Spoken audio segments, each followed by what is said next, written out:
The morning train wheezed to a stop at Copper Ridge Station, releasing a cloud of steam that mingled with the crisp October air of 1882. Among the passengers who stepped onto the wooden platform was a young woman whose careful, measured gait immediately drew attention, not the kind she wanted. Eleanor Whitmore clutched her worn leather satchel with trembling fingers, her left leg bearing the subtle but unmistakable signs of an old injury that had never quite healed right. She had traveled over 1,000 miles from Philadelphia to answer a matrimonial advertisement carrying nothing but hope and a carefully written letter of introduction. What she didn't know was that her intended husband, Samuel Morrison, was already watching from behind the station's grimy window, and his expression was growing darker by the second. Before we jump back in, tell us where you're tuning in from. And if this story touches you, make sure you're subscribed, because tomorrow I've saved something extra special for you.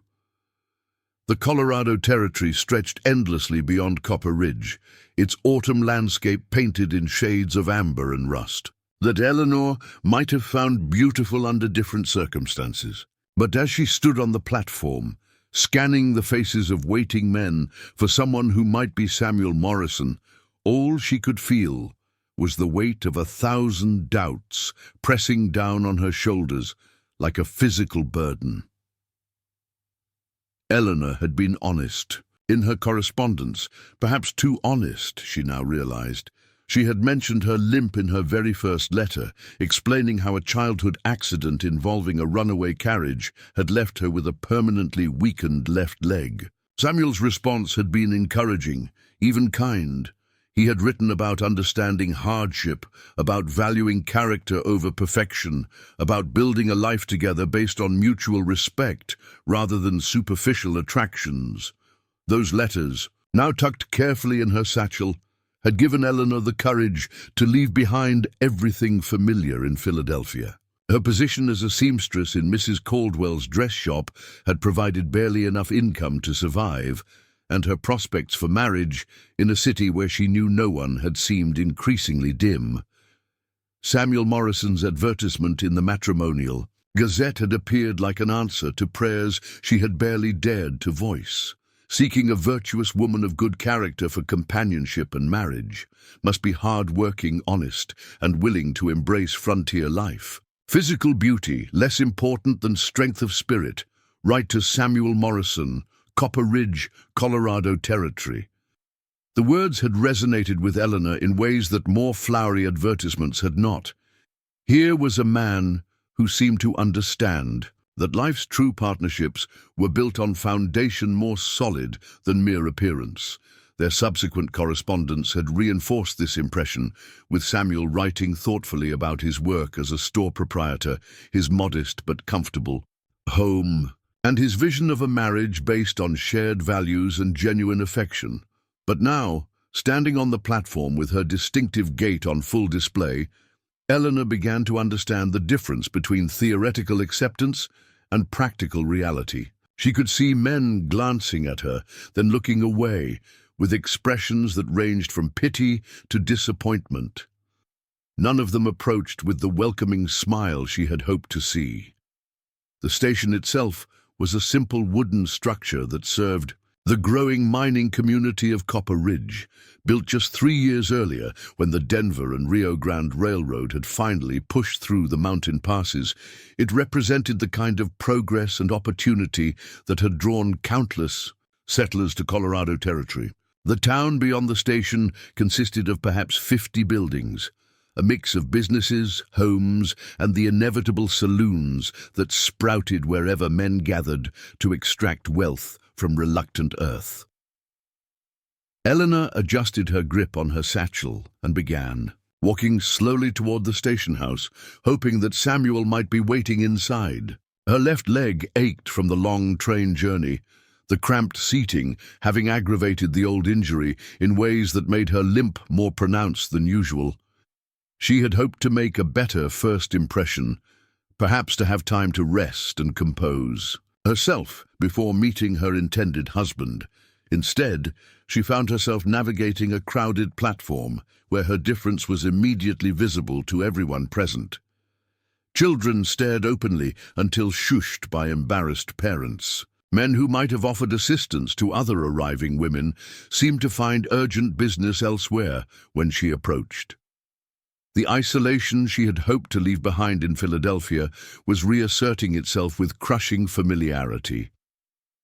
Inside the station house, Eleanor approached the ticket window, where a middle-aged man with ink-stained fingers was sorting through passenger manifests. "Excuse me," she said, her voice carrying the refined accent of her Eastern upbringing.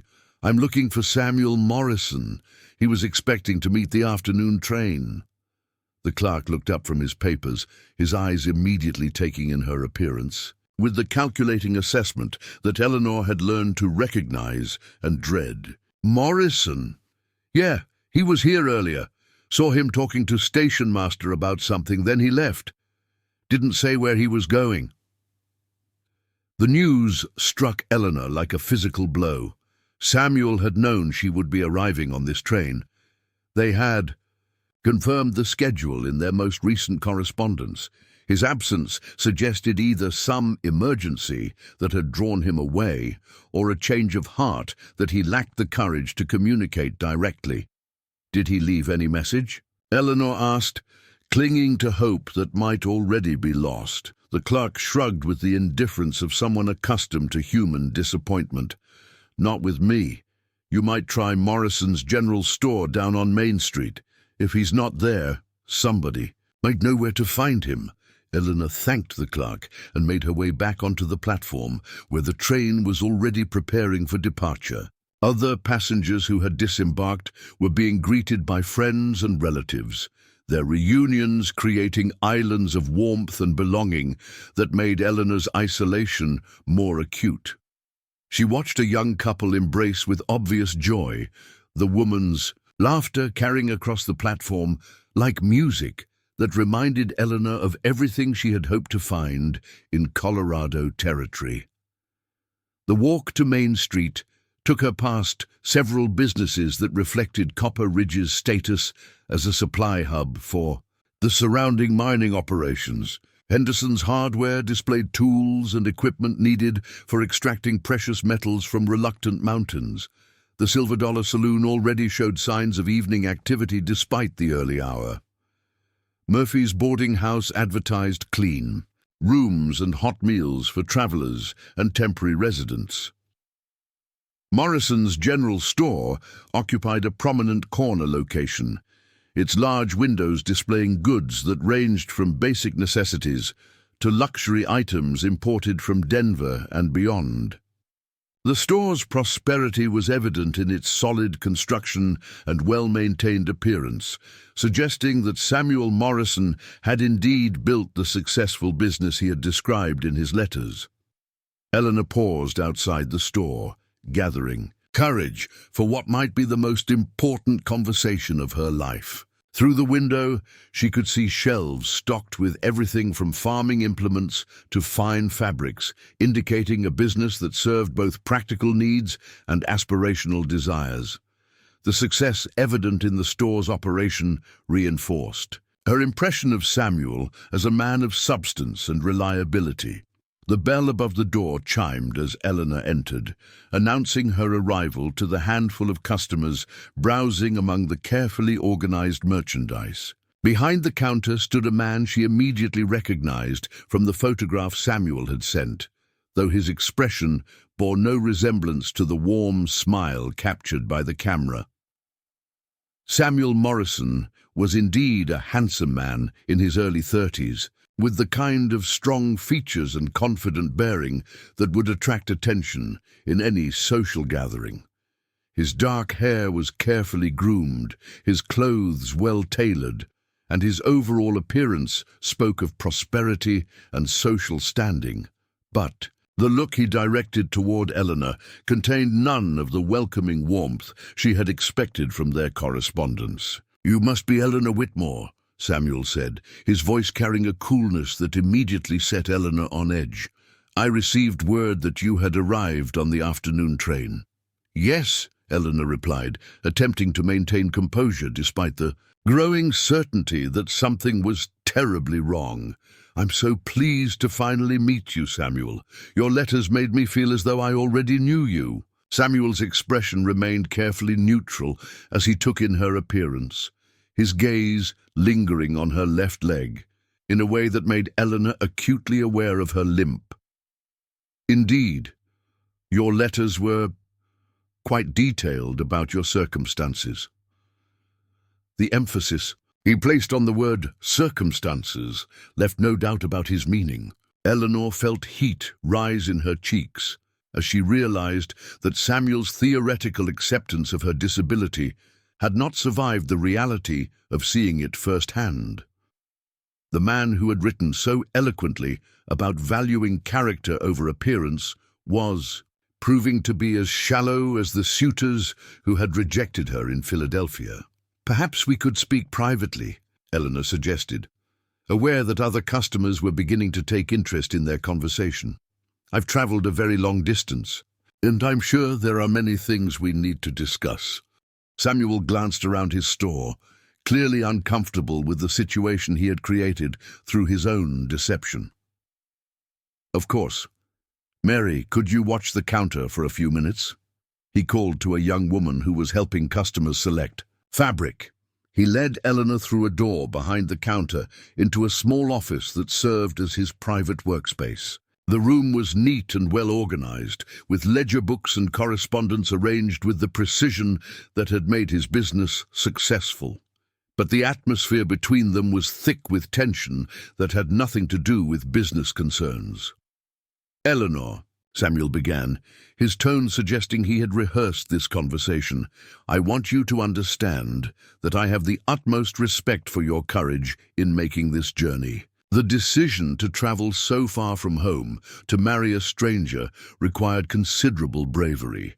Eleanor could hear the "but" coming before Samuel spoke it, and she braced herself for rejection that would leave her stranded 1,000 miles from everything familiar.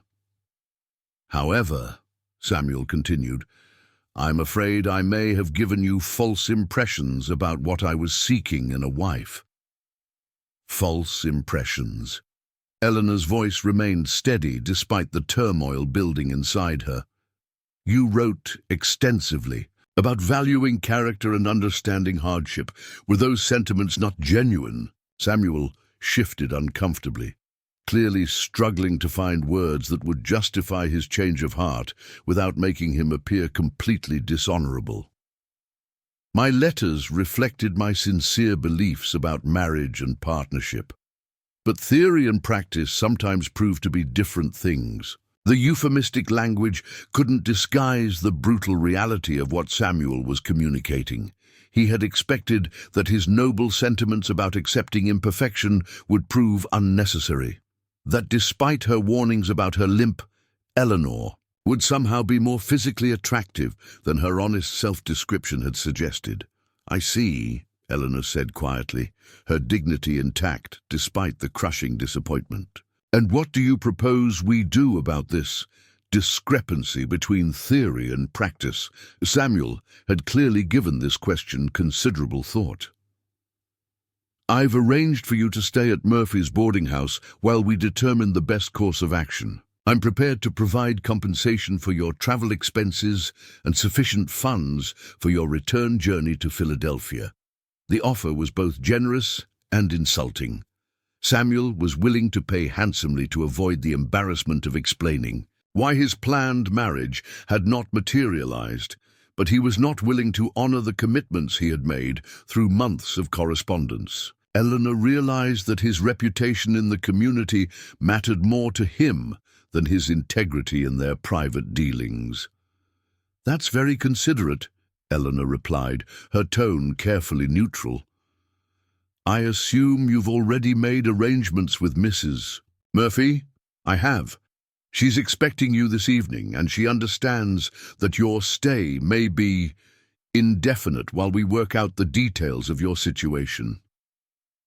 Eleanor nodded, understanding that Samuel had probably told Mrs. Murphy some version of the truth that would explain Eleanor's presence without reflecting too poorly on his own character. The boarding house keeper would know that the expected marriage was not proceeding as planned, but might not know the shallow reasons behind Samuel's rejection.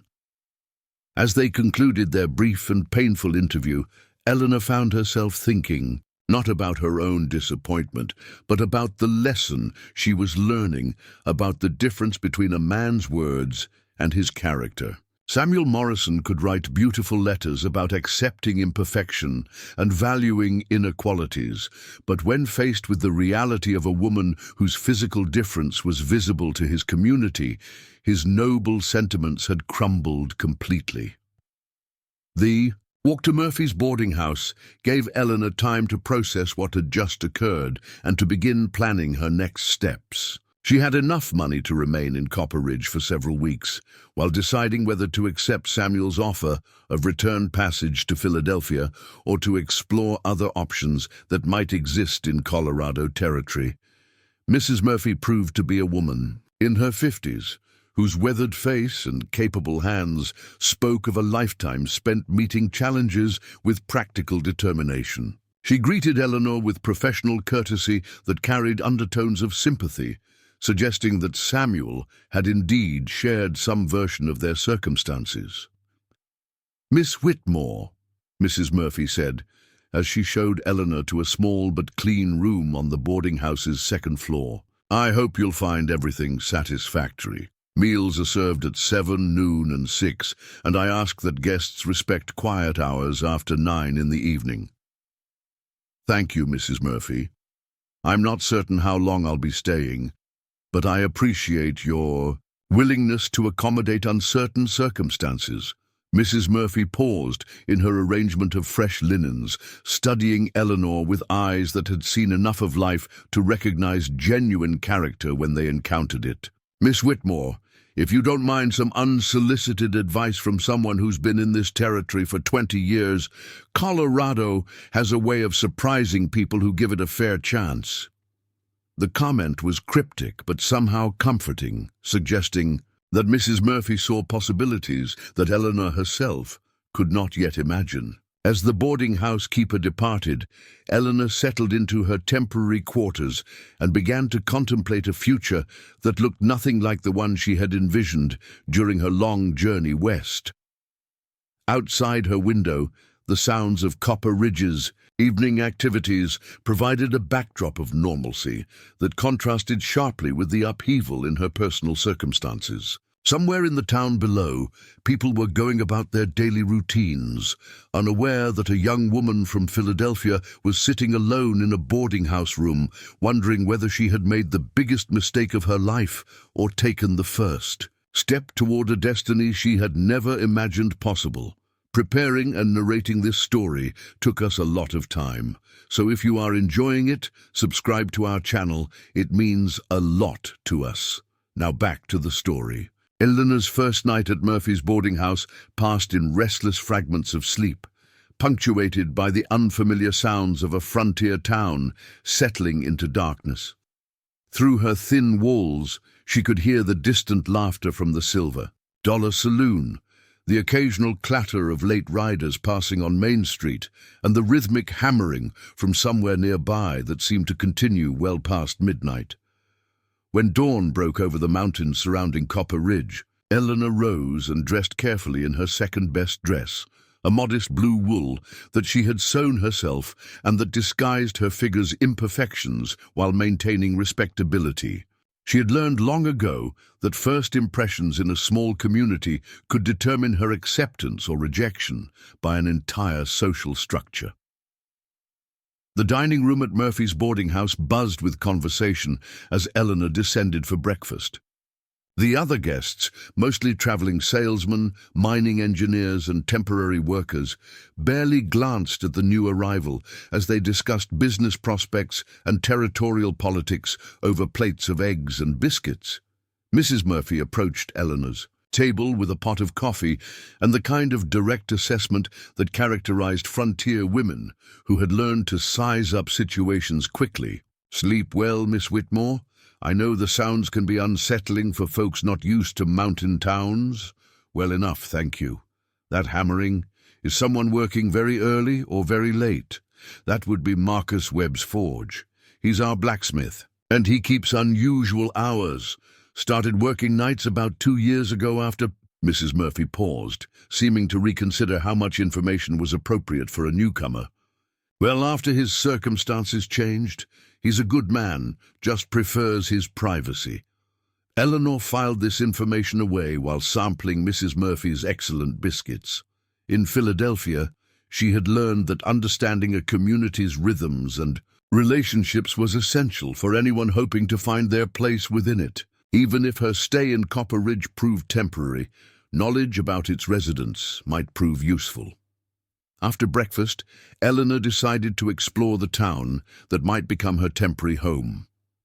Main Street stretched for 6 blocks, lined with businesses that served both the permanent population and the transient workers who cycled through the mining camps. The mountain air carried scents of pine, wood smoke, and the metallic tang that seemed to permeate all mining communities.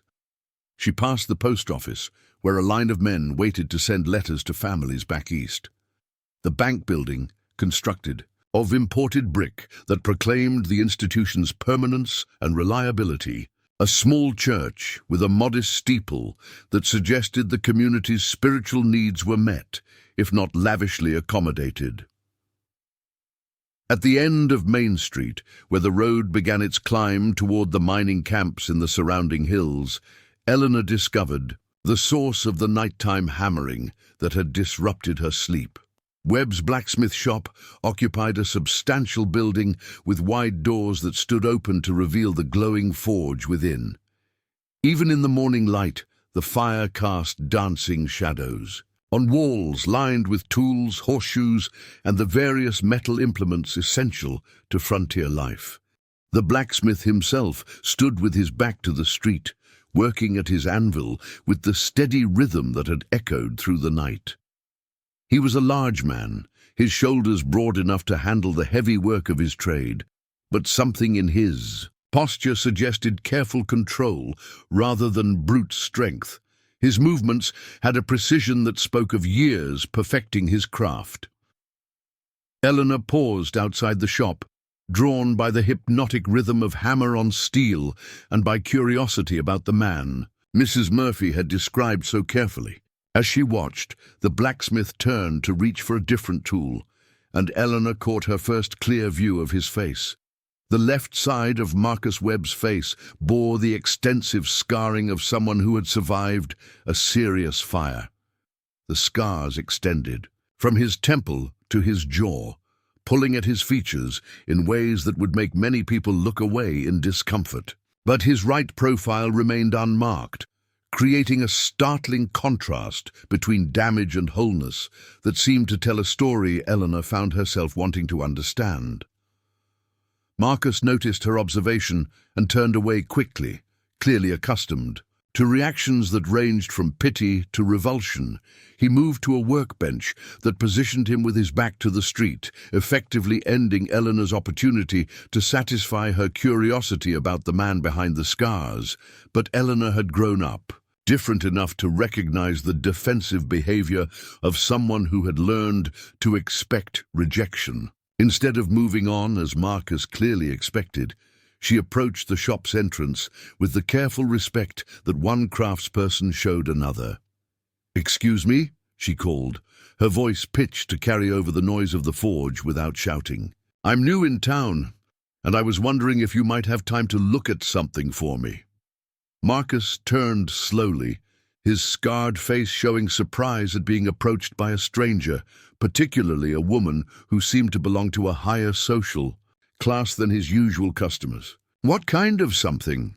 he asked, his voice carrying a slight rasp that might have been caused by the same fire that had marked his face. Eleanor reached into her satchel and withdrew a small metal clasp that had broken during her journey from Philadelphia. "This came loose from my traveling bag. I've tried to repair it myself, but I lack the proper tools and skill." Marcus examined the clasp with hands that were surprisingly gentle despite their size and obvious strength. Eleanor could see him assessing not just the repair needed, but also her motivation for seeking his help. Most well-dressed women would have simply discarded a broken clasp rather than bringing it to a blacksmith shop. "This shouldn't take long," Marcus said, moving toward his workbench. "Though I'm curious why you didn't take it to Morrison's store. He stocks replacement hardware that would be easier than repairing this old piece." The mention of Samuel Morrison created an awkward pause that Eleanor tried to navigate without revealing too much about her circumstances. "I prefer repairing things when possible rather than replacing them.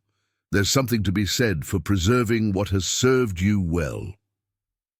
Marcus glanced at her with eyes that seemed to recognize something in her response. "Not everyone sees it that way. Most folks prefer new and shiny to old and functional." Eleanor watched as Marcus began working on the clasp with tools designed for much larger projects.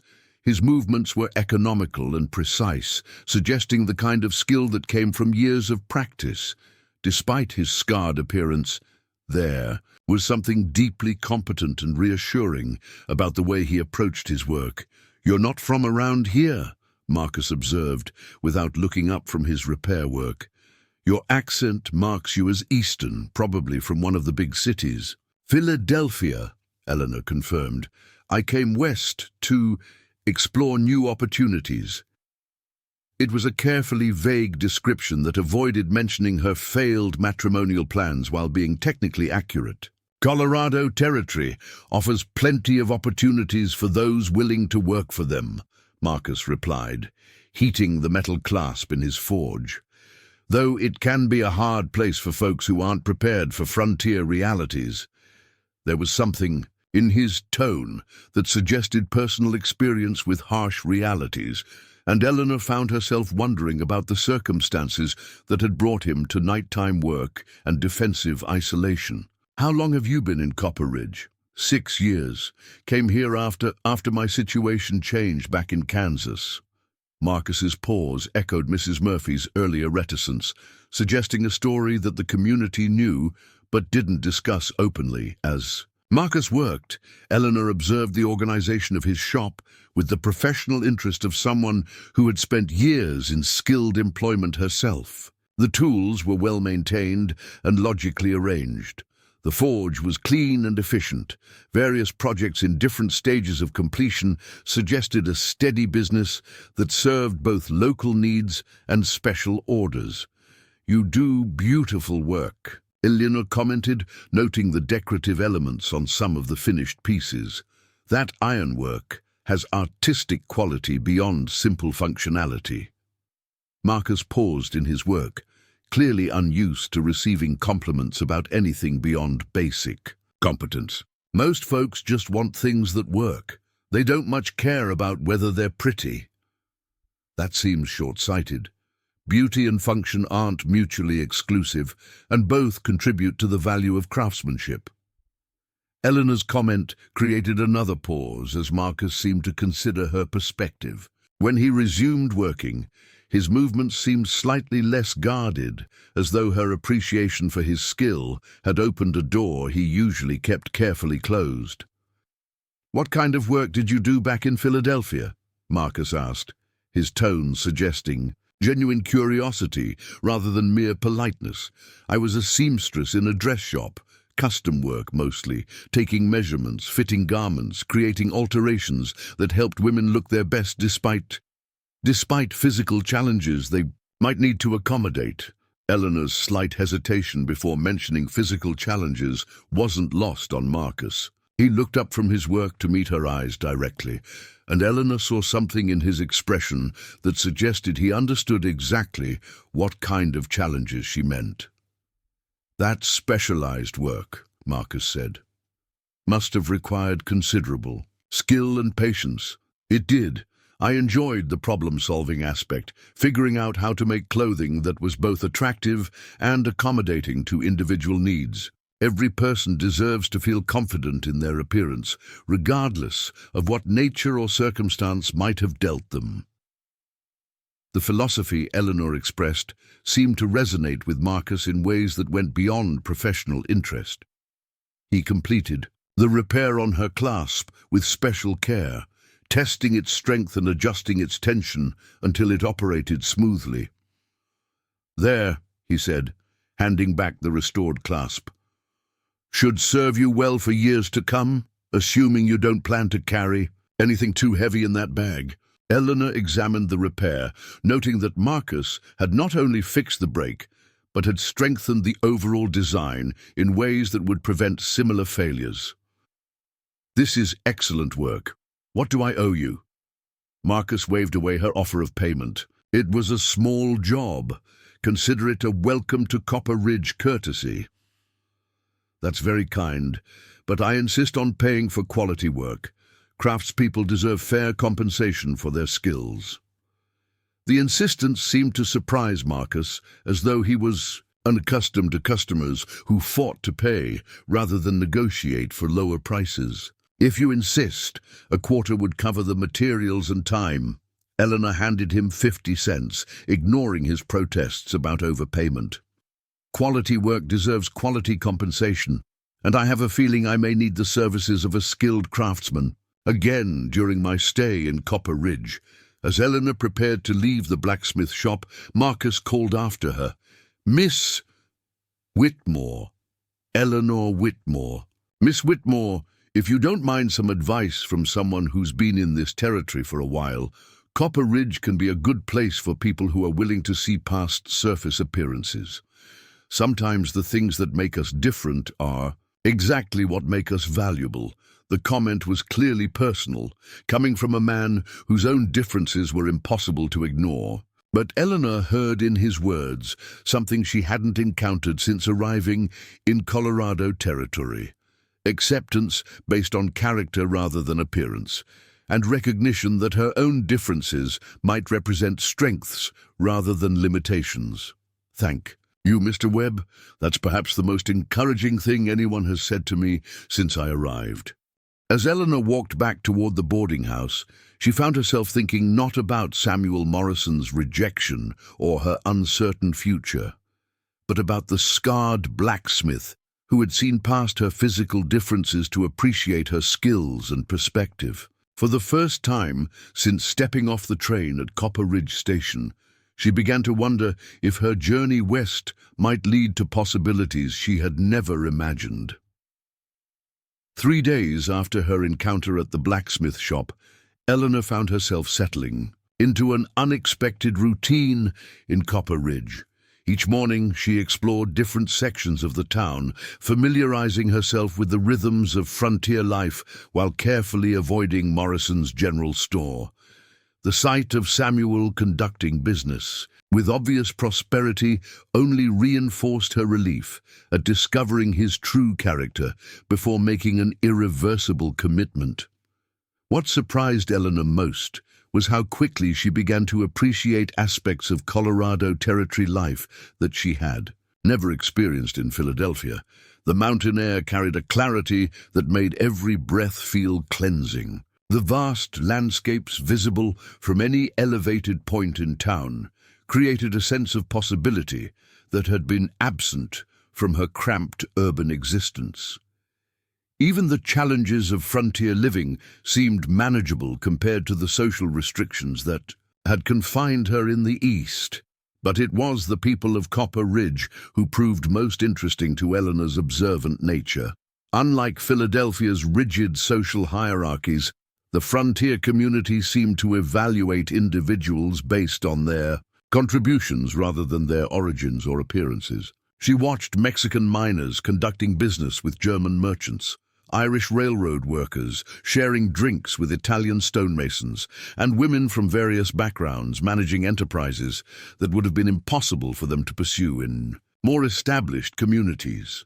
The realization that Copper Ridge operated by different social rules began to shift Eleanor's perspective about her own circumstances. Perhaps her physical difference, which had marked her as undesirable in Philadelphia's marriage market, might be less significant in a community where survival and competence mattered more than conformity to narrow beauty standards.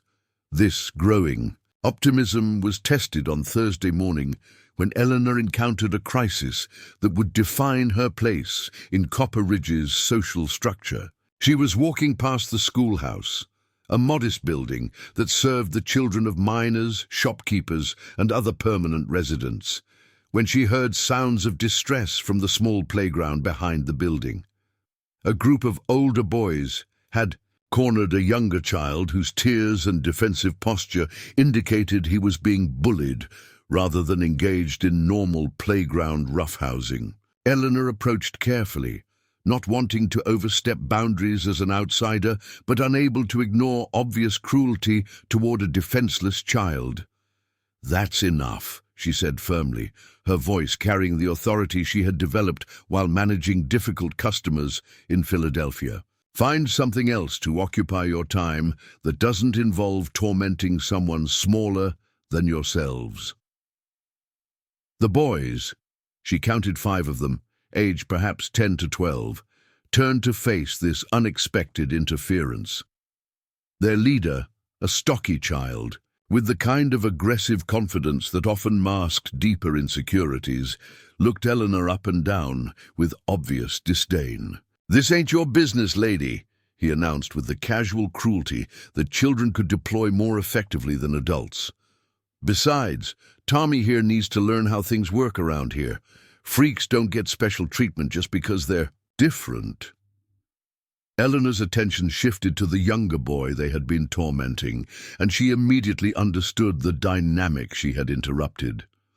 Tommy appeared to be perhaps 7 years old, with the kind of gentle features that would make him an easy target for aggressive children. But more significantly, his left arm hung at an awkward angle that suggested a birth defect or early injury that had left him with limited use of the limb. The parallels to her own situation were impossible to ignore. Tommy was being targeted for the same kind of physical difference that had made Eleanor unacceptable to Samuel Morrison and countless potential suitors in Philadelphia. But where Eleanor had learned to navigate adult cruelty through careful behavior and low expectations, Tommy was facing childhood brutality that could shape his entire relationship with the world around him. "What's your name?" Eleanor asked, kneeling to Tommy's level and ignoring the older boys who continued to loom nearby. "Tommy Brennan," the child whispered, wiping tears from his face with his functional right hand. "I wasn't bothering nobody. I was just trying to play marbles. But they said I don't play fair because of my arm." Eleanor felt anger rising in her chest, not the helpless frustration she'd experienced in her own encounters with prejudice, but a protective fury that focused her thoughts with crystalline clarity. These boys were doing to Tommy what society had done to her, defining him by his difference rather than his character, excluding him from normal activities, and teaching him to accept limitation as his natural state. "Tommy," Eleanor said, her voice gentle but clear enough for the other boys to hear, "some people judge others by things that don't matter instead of things that do. You're not responsible for their ignorance, and you don't have to accept their limitations." She stood and faced the group of bullies with the composure she had developed through years of handling difficult situations. "I suggest you find other entertainment. If I hear about any of you bothering Tommy again, you'll discover that adults can be much more creative about solving problems than children typically imagine." The boys' leader bristled at being challenged by an outsider, particularly a woman whose own visible difference made her seem like an unlikely source of effective threat. "You can't tell us what to do. You're just some crippled lady who don't even belong here."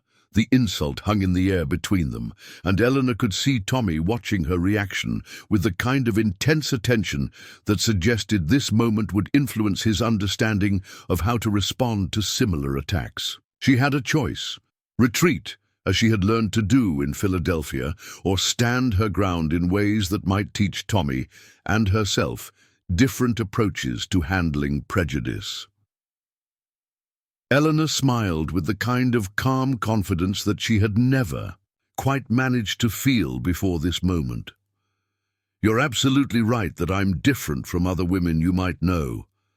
But that difference comes from experience that might prove very educational for young men who think cruelty makes them strong. Before the boys could respond, Eleanor heard familiar footsteps approaching from the direction of Main Street. Marcus Webb appeared around the corner of the schoolhouse, his scarred face immediately taking in the confrontation with the kind of assessment that suggested he was accustomed to reading dangerous situations quickly. "Problem here?" Marcus asked, his voice carrying the quiet authority of someone who didn't need to raise his voice to command attention. The transformation in the boy's behavior was immediate and dramatic. The aggressive confidence that had marked their treatment of Tommy and Eleanor evaporated as they recognized Marcus as someone whose displeasure could have serious consequences. In a small community like Copper Ridge, the blacksmith's goodwill was essential for families whose livelihoods depended on tools, horseshoes, and metal repairs. "No, sir, Mr. Webb," the leader said, his tone shifting to respectful deference. We were just playing." Marcus looked at Tommy's tear-stained face and Eleanor's protective stance, clearly understanding that whatever had been happening was far from innocent play. "Tommy, why don't you head home to your ma? I think she wanted help with something in the store this afternoon." Tommy nodded gratefully and hurried away, but not before giving Eleanor a look that combined gratitude. With something approaching hero worship, Eleanor realized that her intervention had made an impression that might influence how the child approached similar challenges in the future. As Tommy disappeared toward Main Street, Marcus turned his attention to the group of boys who remained, frozen in place, clearly hoping to escape without further consequences. "Boys, I think your parents might be interested to know how you've been spending your time after school.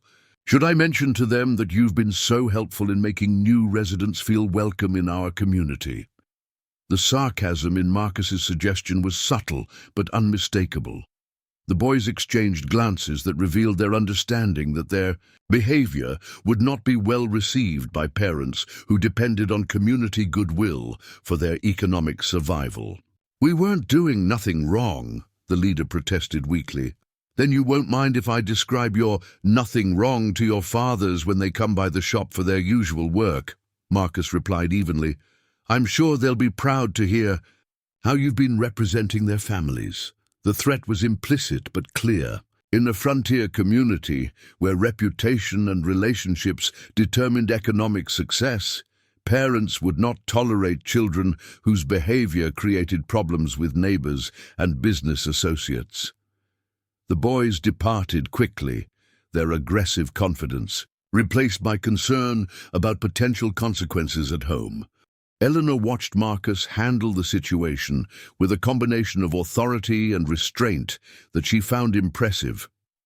He had ended the confrontation without violence or excessive intimidation, but with clear communication that such behavior would not be tolerated in his presence. "Thank you," Eleanor said, as the boys disappeared around the corner. "I wasn't sure how that was going to resolve itself." Marcus studied her face with the kind of attention that suggested he was reassessing his initial impressions. "You handled yourself well. Most adults would have walked away rather than confronting 5 boys who were clearly looking for trouble." "I couldn't walk away from a child being tormented for reasons beyond his control," Eleanor replied. "It hits too close to home."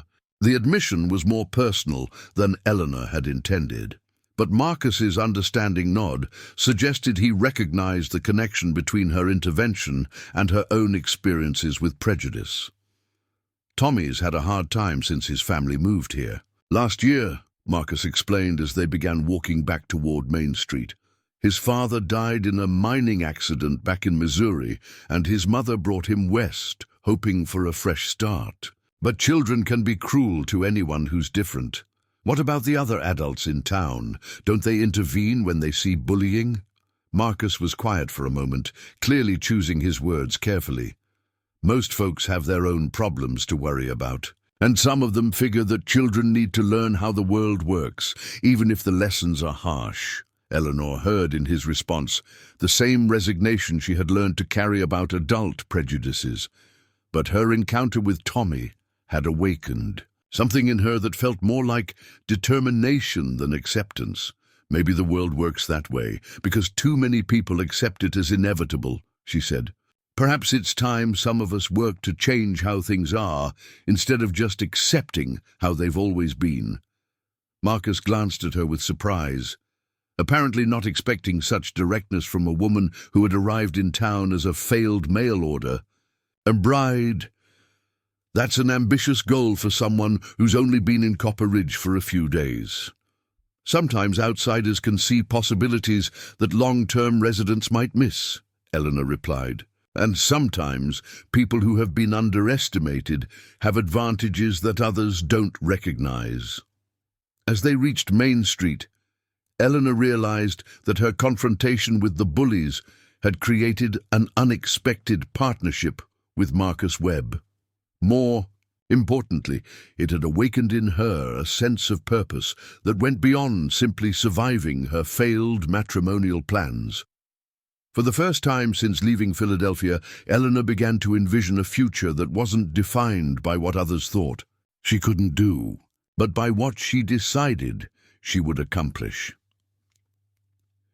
The following Saturday brought Eleanor's first glimpse into the complex social dynamics that shaped relationships in Copper Ridge. Mrs. Murphy had mentioned during breakfast that the town held weekly social gatherings at the community hall, events that served multiple purposes: entertainment for isolated residents, opportunities for unmarried adults to meet, and forums for discussing community business that affected everyone's welfare. Eleanor had initially planned to avoid the gathering, uncertain about her social standing as a rejected mail-order bride who had no clear role in the community hierarchy. But curiosity about frontier social customs, combined with Mrs. Murphy's gentle encouragement, convinced her that understanding these dynamics might be essential for whatever future she decided to pursue. The community hall occupied a central location on Main Street, its large windows glowing with warm light as Eleanor approached on Saturday evening. Through the glass, she could see dozens of residents engaged in conversation, dancing, and the kind of social interaction that had been largely unavailable to her in Philadelphia's more rigid class structure.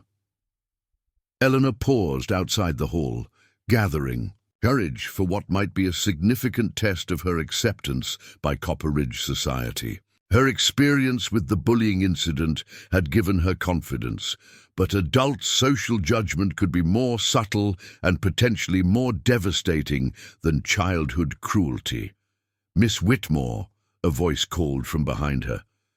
Eleanor turned to find Marcus Webb approaching, and her surprise at seeing him was immediately apparent.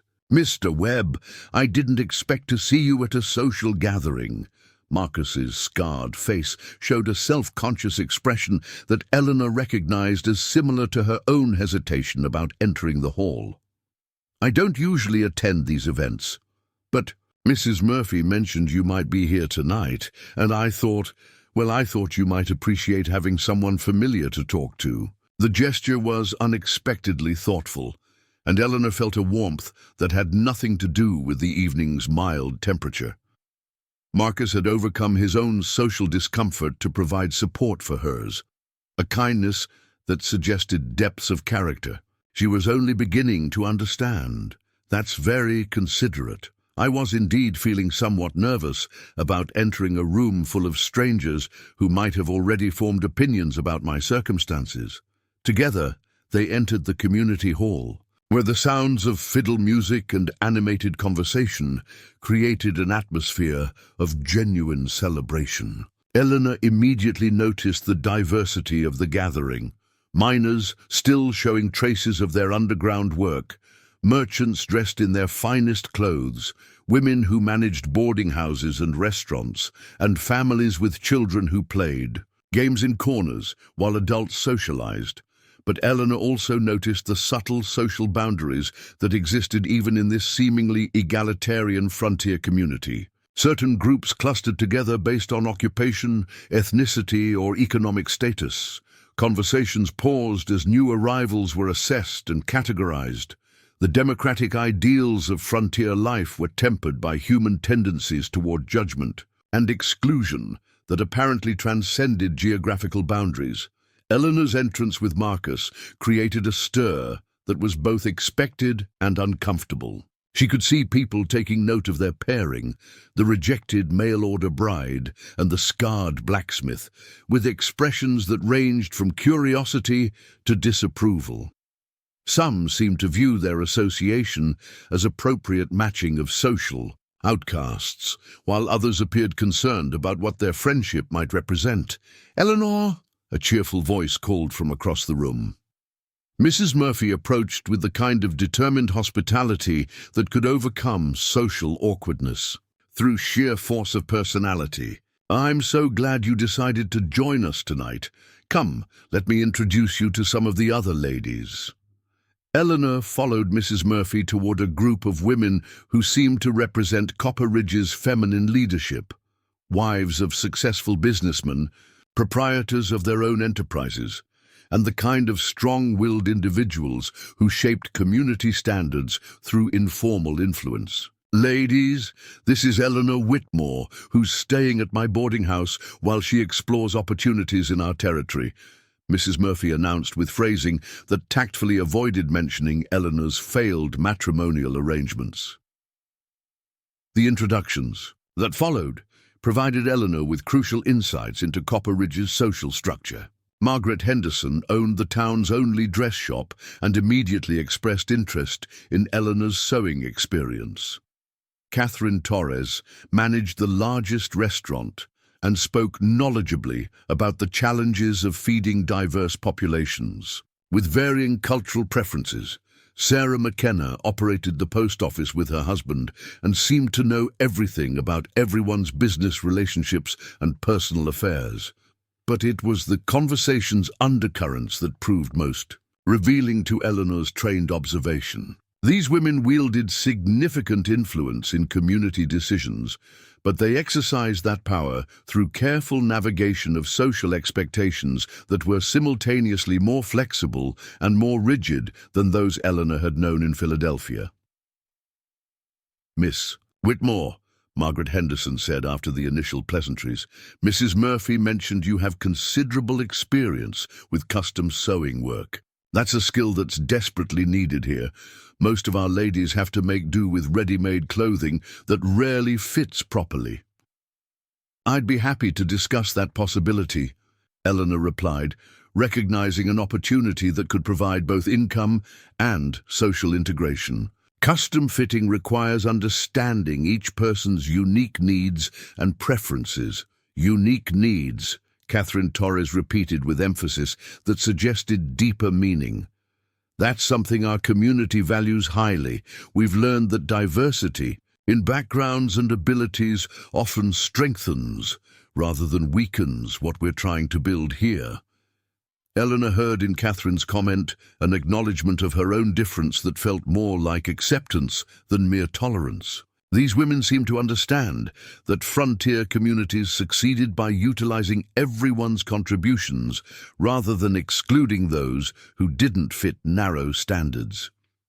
The conversation was interrupted by a commotion near the hall's entrance. Eleanor turned to see Samuel Morrison arriving with a young woman whose elaborate dress and carefully styled hair marked her as someone from outside Copper Ridge.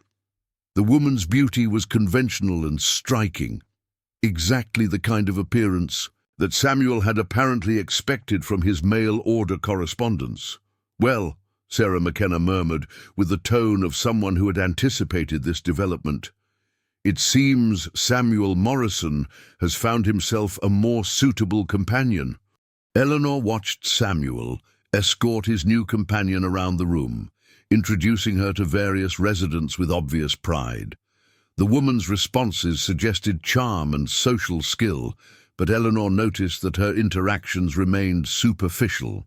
lacking the genuine interest that characterized successful frontier relationships.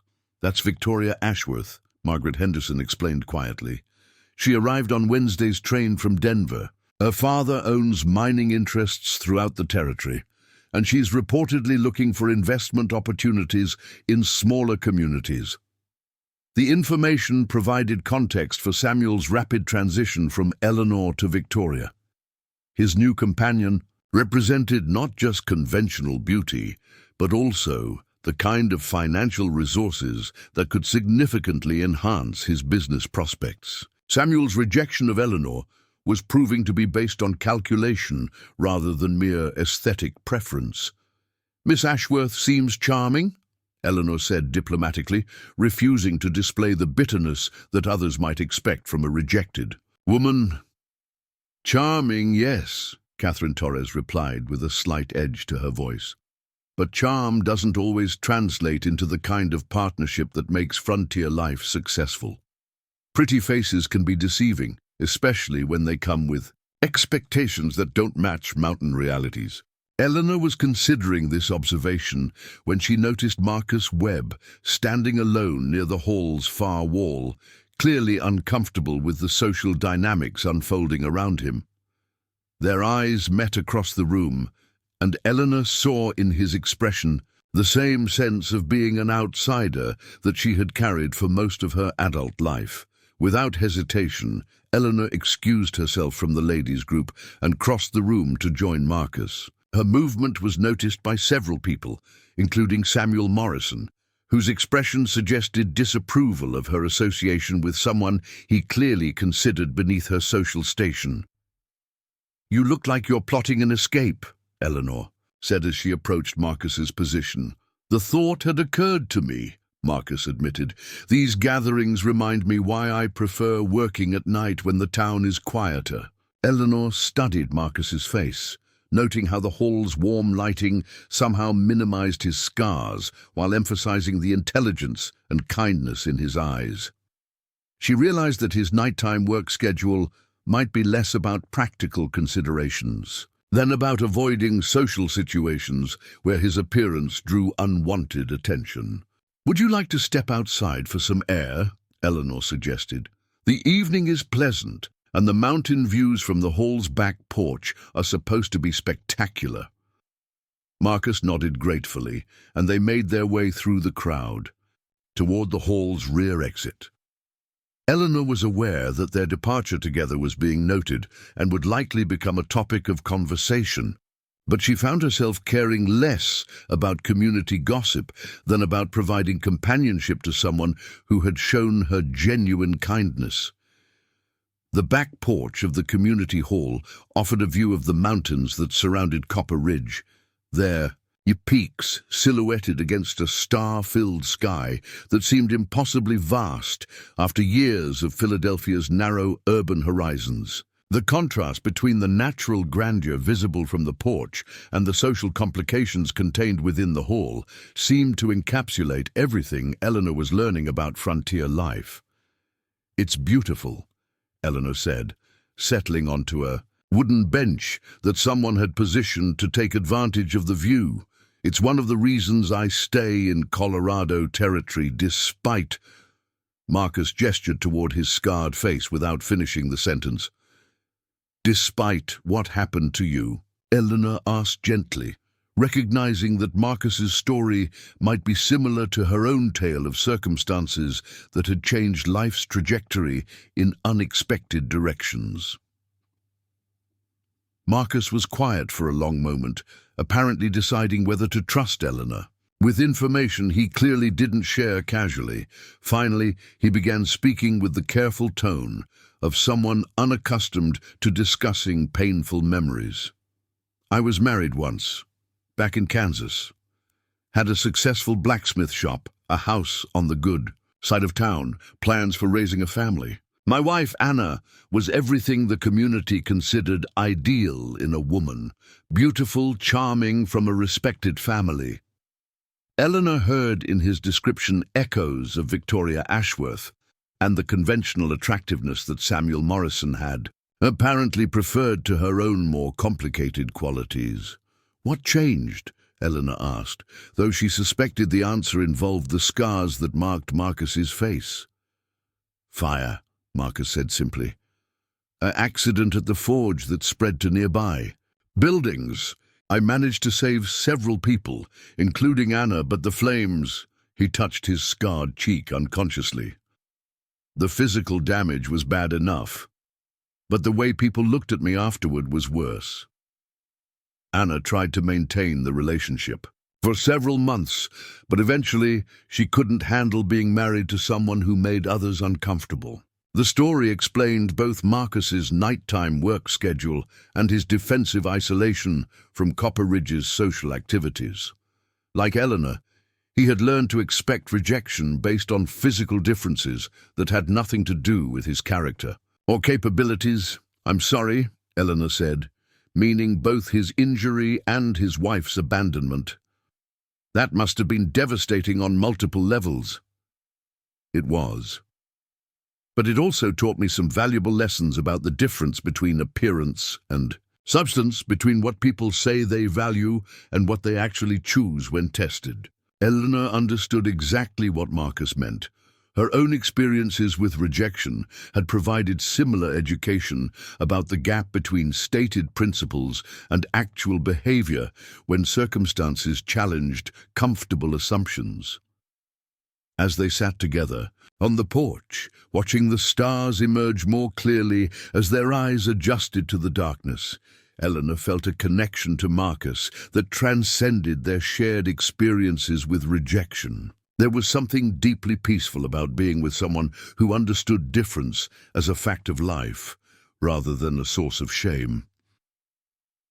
Eleanor's growing integration into Copper Ridge society faced its first serious test the following Tuesday, when a crisis at Margaret Henderson's dress shop created an opportunity that could establish her professional reputation or destroy her social standing entirely. The challenge came in the form of Mrs. Victoria Ashworth, who had commissioned an elaborate gown for the territorial governor's upcoming visit to dedicate the new mining office.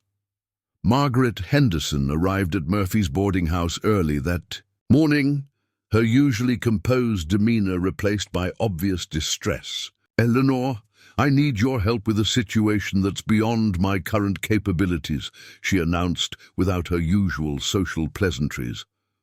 Eleanor invited Margaret to join her for coffee in the boarding house's small parlor, where they could speak privately about whatever crisis had driven the businesswoman to seek assistance from someone she barely knew. "It's Mrs. Ashworth's commission," Margaret explained, her hands nervously adjusting her practical skirt. "She ordered a gown that requires fitting techniques I've never mastered. The design calls for accommodating a physical irregularity that she's managed to conceal under her current clothing, but which becomes apparent when precise measurements are required." Eleanor felt a familiar tightening in her chest as she recognized the situation Margaret was describing. Victoria Ashworth, despite her apparent physical perfection, clearly dealt with some form of bodily difference that required the kind of specialized fitting that Eleanor had perfected during her years in Philadelphia. "What kind of irregularity?" Eleanor asked, though she suspected the answer would involve the type of challenge that most seamstresses preferred to avoid rather than address professionally. Margaret's discomfort was evident as she struggled to find appropriate language. "Mrs. Ashworth's spine has a curvature that affects her posture and requires garment construction that can accommodate the irregularity while maintaining an attractive silhouette. I've never worked with such specific requirements, and Mrs. Ashworth has made it clear that failure to meet her expectations could damage my shop's reputation significantly." Eleanor understood immediately why Margaret had sought her assistance. The commission represented exactly the kind of specialized work that had made Eleanor valuable to Philadelphia's dress shop, but it also carried social risks that could affect her standing in Copper Ridge's community. If Eleanor succeeded in creating a gown that enhanced Victoria Ashworth's appearance while accommodating her physical differences, She would establish herself as a skilled professional whose services were essential to the community's elite. But if she failed, or if her involvement became public in ways that embarrassed Mrs. Ashworth, Eleanor could find herself permanently excluded from the social circles she was just beginning to enter. "Has Mrs. Ashworth agreed to work with me?" Eleanor asked, recognizing that the most significant challenge might involve the client's willingness to trust a stranger with information she clearly kept private. "She doesn't know I'm asking for your help," Margaret admitted. "I was hoping you might be willing to assist me without her knowledge, providing guidance that would allow me to complete the work successfully." Eleanor considered Margaret's proposal carefully.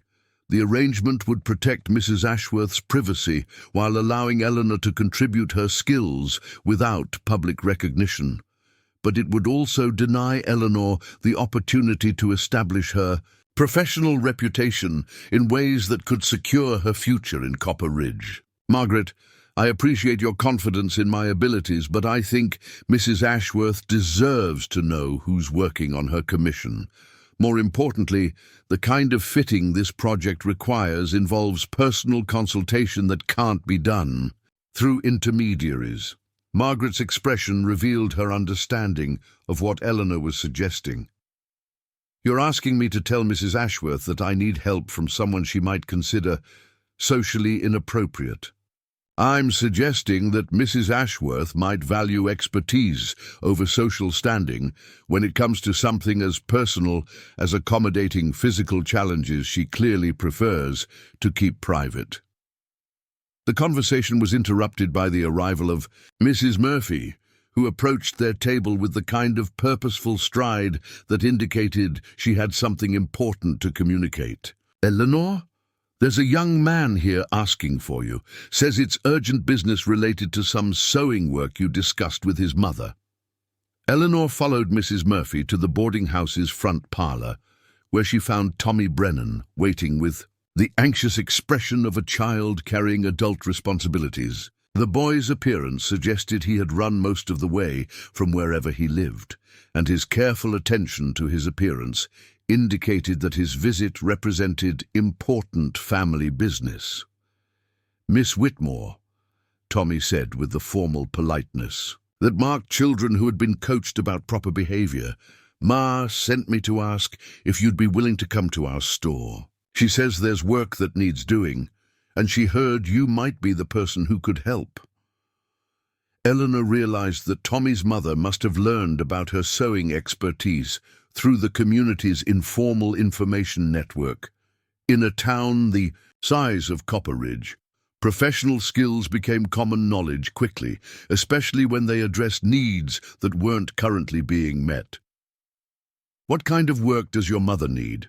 Eleanor asked, kneeling to Tommy's level to make their conversation less intimidating for the child.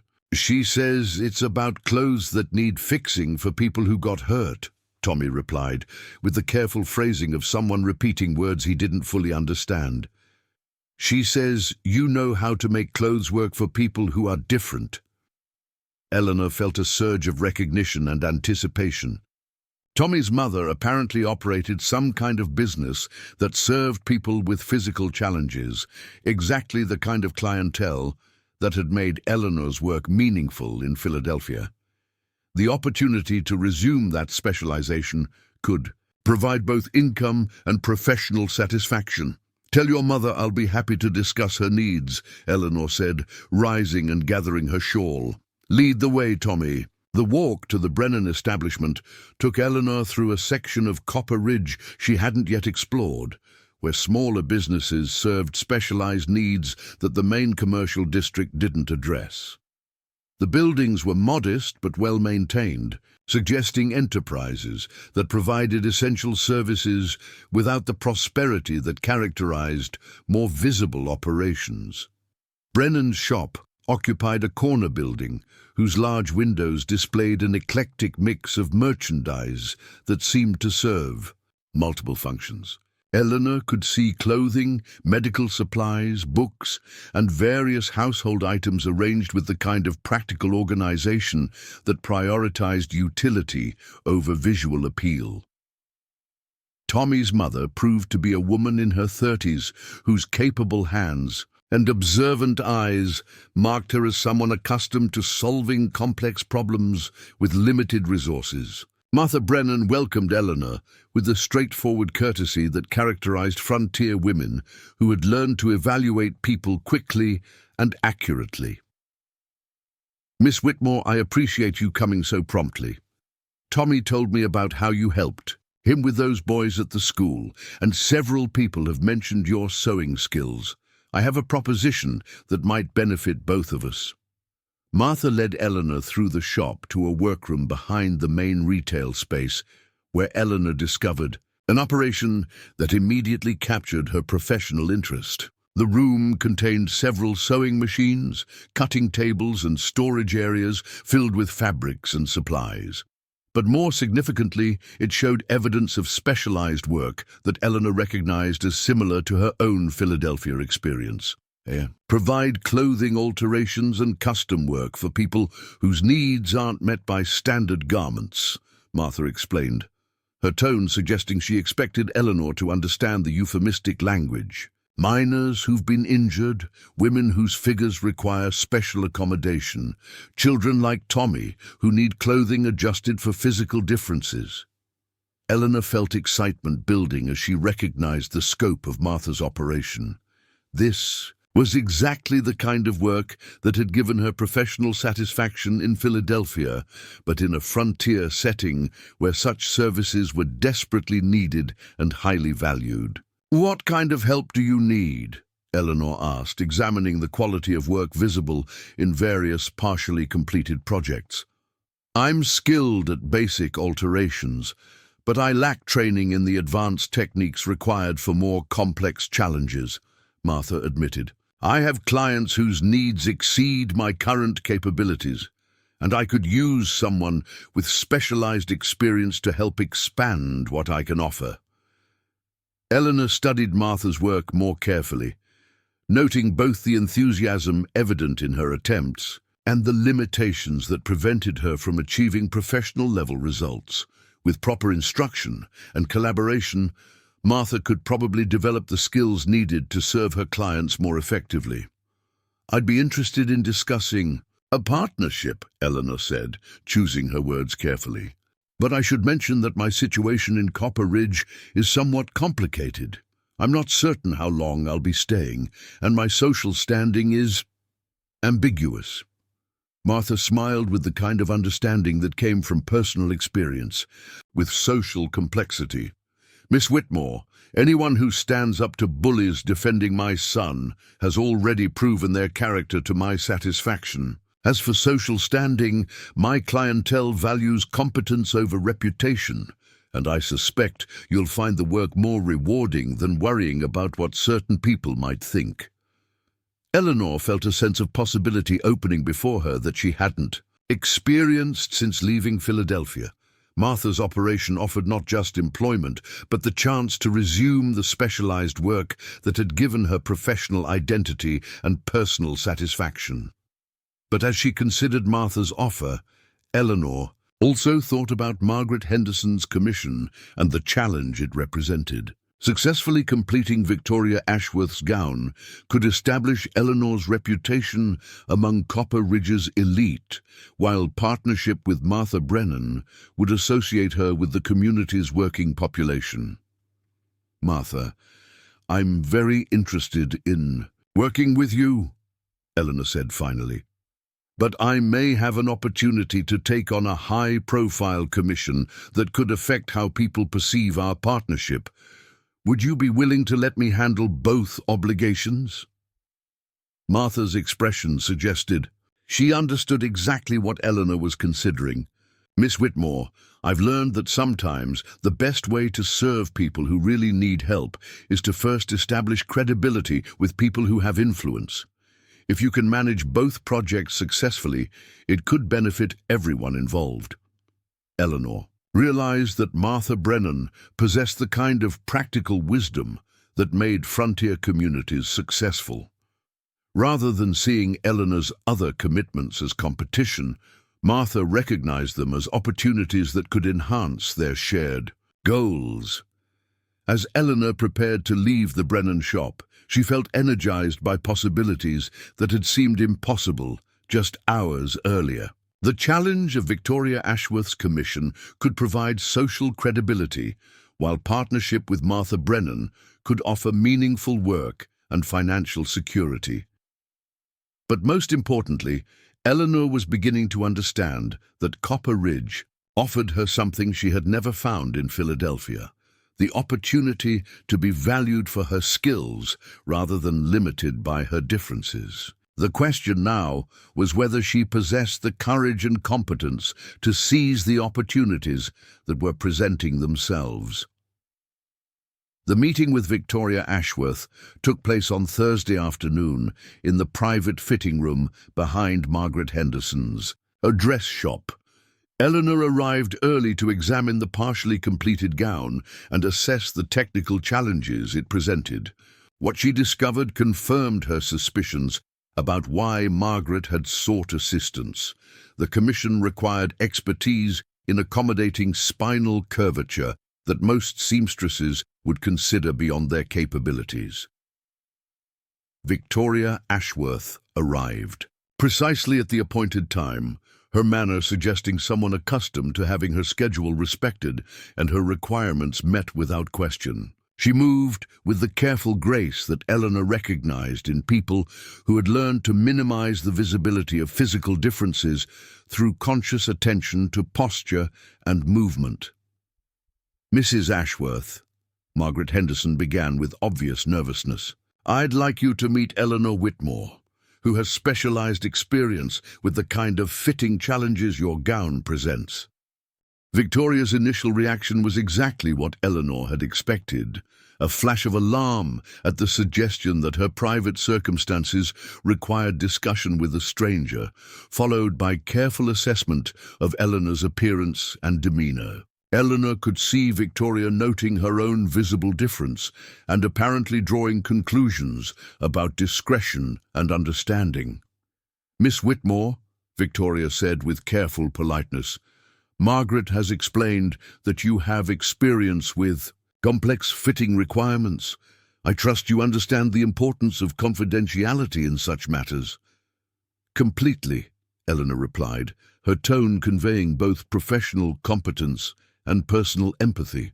"In Philadelphia, I specialized in creating garments that enhanced my clients' natural beauty while accommodating individual physical characteristics. Every consultation was conducted with absolute discretion." Eleanor's phrasing was deliberately chosen to normalize Victoria's situation while establishing her own qualifications.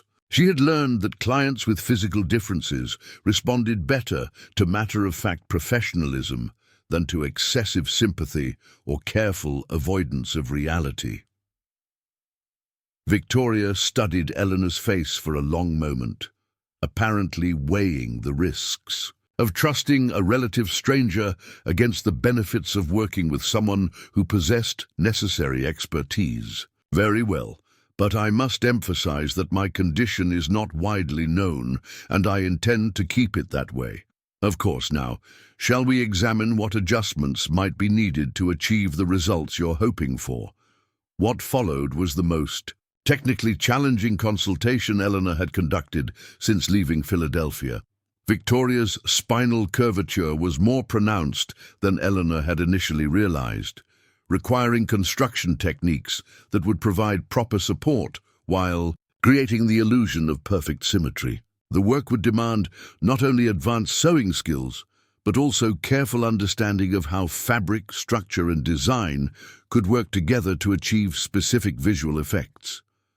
But as Eleanor worked with Victoria, taking measurements and discussing options, she began to understand that the technical challenges were secondary to psychological ones. Victoria had built her adult identity around concealing her difference so successfully that most people, including Samuel Morrison, remained unaware of her condition. The process of creating a gown that would maintain that concealment for such a public event carried enormous emotional weight. The governor's reception will include nearly 100 guests, Victoria explained as Eleanor made notes about necessary modifications. Territorial officials, mining company executives, railroad representatives, everyone who matters in Colorado Territory, politics and business. If anything about my appearance suggests imperfection, it could affect my father's business relationships. Significantly, Eleanor understood the pressure Victoria faced, but she also recognized the broader implications of the situation. Victoria's determination to conceal her physical difference reflected the same social attitudes that had made Eleanor's own life difficult in Philadelphia. Both women were products of a society that valued appearance over substance, forcing them to invest enormous energy in maintaining facades rather than developing their actual capabilities. Mrs. Ashworth, Eleanor said carefully as she pinned fabric adjustments, "The gown we create will be beautiful and will present you exactly as you wish to be seen. But I hope you'll consider that your intelligence and social skills are what truly make you attractive to people worth knowing." Victoria's reflection in the fitting room mirror showed surprise at Eleanor's directness. "That's a kind sentiment, Miss Whitmore, but the reality is that first impressions matter enormously in the circles where my family conducts business. Physical appearance opens doors that remain closed to even the most capable women who don't meet conventional standards." Eleanor couldn't argue with Victoria's assessment, having experienced exactly the discrimination she described. But she also wondered whether Victoria's strategy of concealment was ultimately more limiting than honest acknowledgement of difference might prove to be. Their fitting session was interrupted by commotion from the main shop area. Raised voices that suggested conflict rather than normal commercial discussion. Eleanor and Victoria exchanged glances as Margaret Henderson's voice rose in response to what sounded like aggressive questioning. Eleanor cracked the fitting room door to listen, immediately recognizing one of the voices as belonging to Samuel Morrison. His tone carried the kind of authoritative displeasure that men often used when they felt their wishes were being ignored or their authority challenged. "Margaret, I'm simply asking whether you think it's appropriate for someone of Mrs. Ashworth's standing to be associated with a seamstress whose character and background remain questionable," Samuel was saying with the reasonable tone of someone making obvious observations. "Samuel Morrison," Margaret Henderson replied with steel in her voice, "Eleanor Whitmore's character has been evident in every interaction I've witnessed. Her professional skills are exactly what this commission requires, and Mrs. Ashworth's satisfaction is my primary concern." Eleanor felt heat rising in her cheeks as she realized Samuel was attempting to undermine her growing professional relationships by raising questions about her respectability. His strategy was sophisticated. Rather than direct criticism, he was expressing concern for others' welfare while positioning himself as a community leader, protecting vulnerable residents. Victoria Ashworth had moved closer to listen as well, her expression showing interest in how this conflict would resolve. Eleanor realized that Victoria's response to Samuel's accusations might significantly influence her future prospects in Copper Ridge. "Mr. Morrison," Victoria's voice suddenly rang clear as she opened the fitting room door and stepped into the main shop. "I couldn't help overhearing your concerns about Miss Whitmore's character. I'm curious about what specific evidence supports your assessment." Eleanor followed Victoria into the main shop, where she found Samuel Morrison standing with two other men she recognized as prominent local businessmen. His expression showed surprise at Victoria's direct challenge, apparently not having expected her to involve herself in what he probably considered routine community gossip. "Mrs. Ashworth," Samuel replied with attempted gallantry. "I was simply expressing concern that someone in your position might be inadvertently associated with individuals whose reputation could reflect poorly on your family's standing."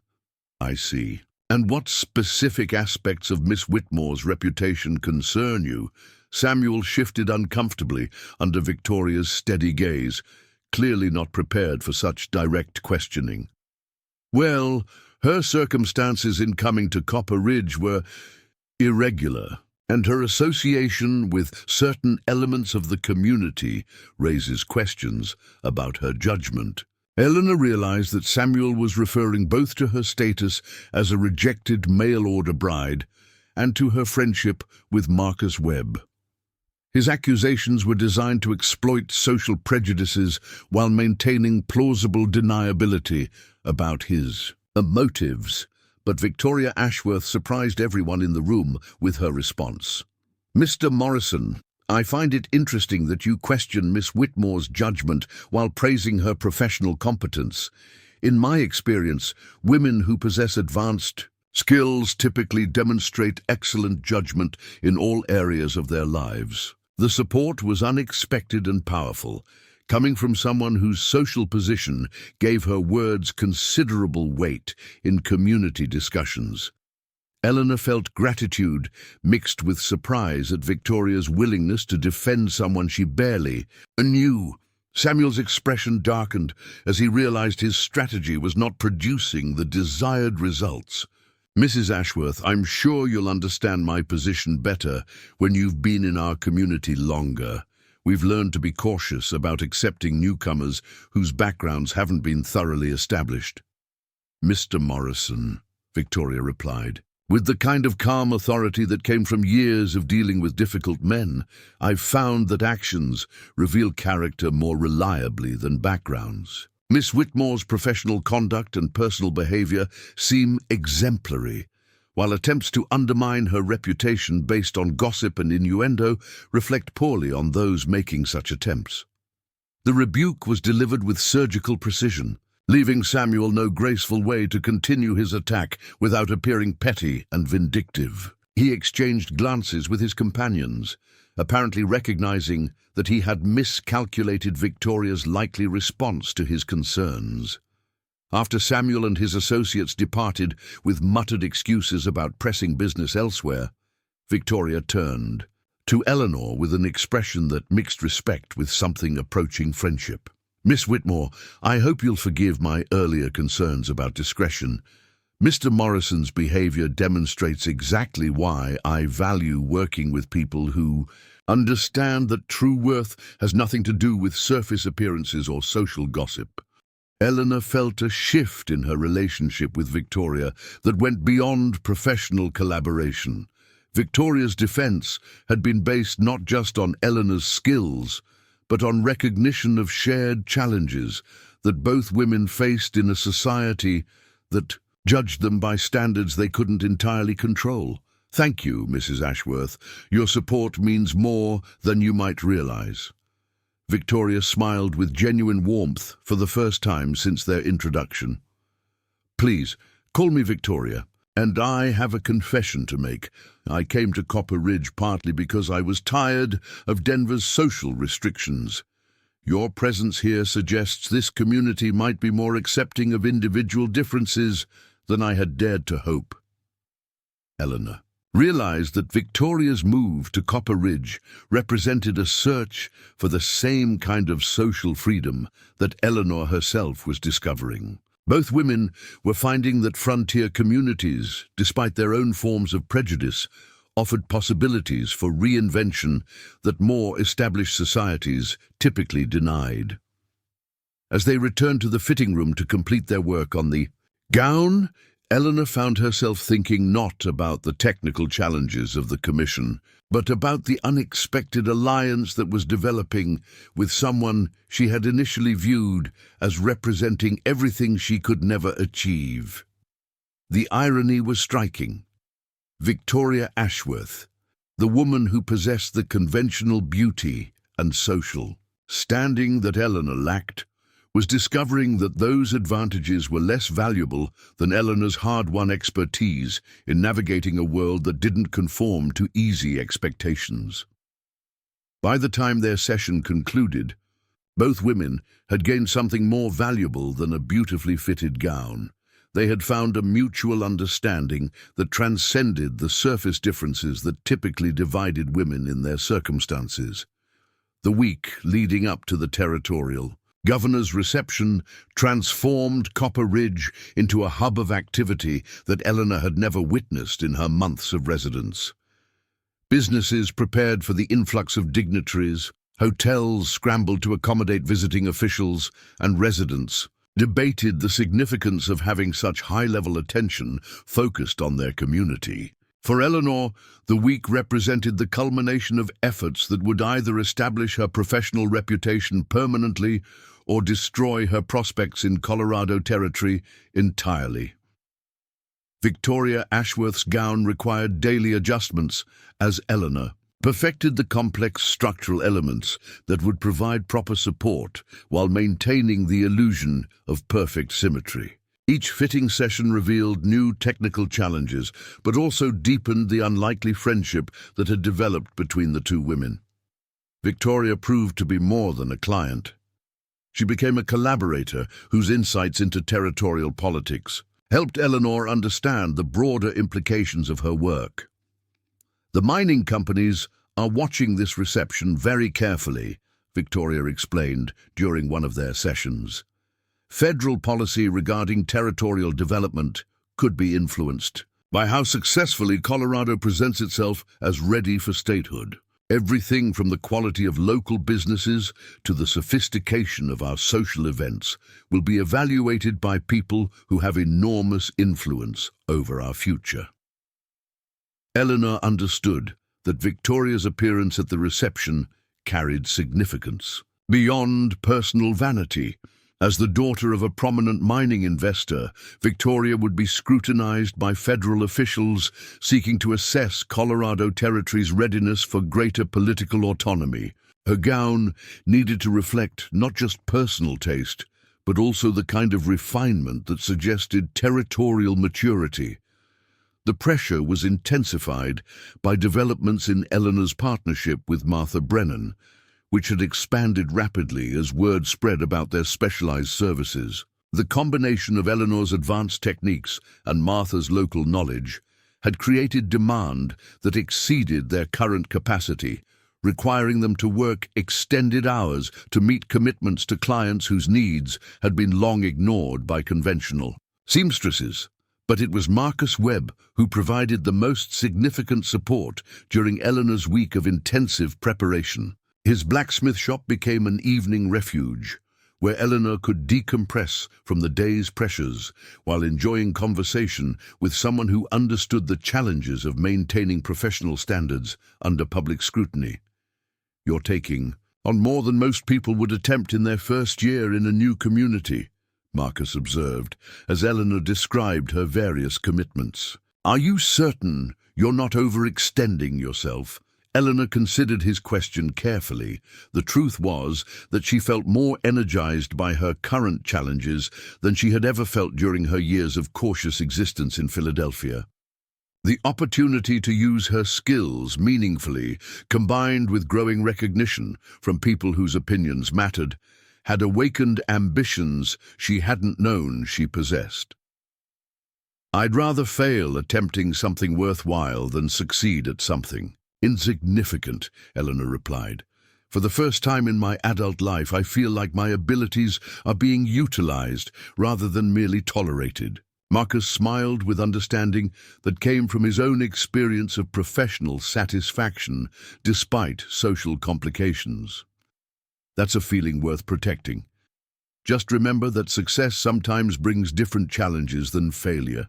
His warning proved prophetic when Eleanor discovered that her growing prominence had attracted attention from sources she hadn't anticipated. 2 days before the reception, she received an unexpected visit from a well-dressed stranger who introduced himself as James Fairfax, a representative of business interests from Denver. "Miss Whitmore, Fairfax began with the polished manner of someone accustomed to conducting important negotiations. "I've heard impressive reports about your professional capabilities. I represent clients who might be interested in securing your services on a more extensive basis." Eleanor received Fairfax in the small parlor at Murphy's boarding house, curious about what kind of proposal would bring a Denver businessman to seek her out personally. His appearance and manner suggested connections to the kind of wealth and influence that rarely concerned itself with individual seamstresses. "What kind of services are your clients seeking?" Eleanor asked, maintaining professional courtesy while assessing Fairfax's motivations. "My clients operate exclusive establishments in Denver and other territorial cities. They require skilled personnel who can provide specialized services to clientele with particular needs and expectations. Your reputation for discretion and technical expertise makes you exactly the kind of professional they value highly." Eleanor felt a chill of recognition as she understood what Fairfax was proposing. His carefully euphemistic language couldn't disguise the fact that he was offering her employment in businesses that catered to wealthy men's desires for entertainment and companionship that went far beyond professional sewing services. "Mr. Fairfax," Eleanor said with carefully controlled politeness, "I think there may be some misunderstanding about the nature of my work.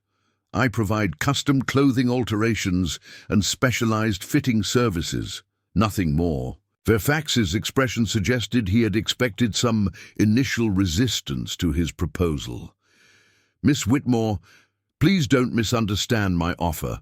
My clients operate legitimate businesses that provide various services to discriminating customers. Your sewing skills would indeed be utilized, but in contexts that could prove far more profitable than your current arrangements." The veiled threat in his phrasing was unmistakable. Fairfax was suggesting that Eleanor's association with him could provide financial security, while implying that rejection of his offer might result in difficulties she hadn't anticipated. "I appreciate your interest, but I'm quite satisfied with my current professional arrangements," Eleanor replied firmly. "I have commitments here that I intend to honor." Fairfax studied her face with the calculating assessment of someone accustomed to overcoming resistance through patience and pressure. "Miss Whitmore, I hope you'll reconsider after you've had time to think about the long-term prospects for someone in your circumstances. Copper Ridge is a small community with limited opportunities, while Denver offers possibilities that could secure your future indefinitely." After Fairfax departed, Eleanor found herself shaken by implications she was only beginning to understand. His visit suggested that her reputation had spread beyond Copper Ridge in ways that attracted attention from people whose interest in her services extended far beyond legitimate professional needs. The encounter also revealed how precarious her position remained despite recent successes. As a single woman with no family connections and a visible physical difference, Eleanor remained vulnerable to assumptions about her character and availability that could destroy everything she had worked to build.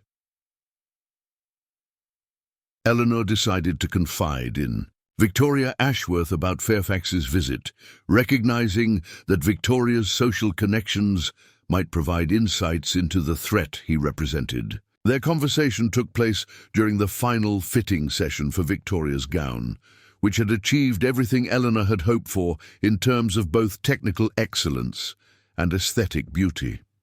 "James Fairfax," Victoria repeated, with obvious recognition and concern.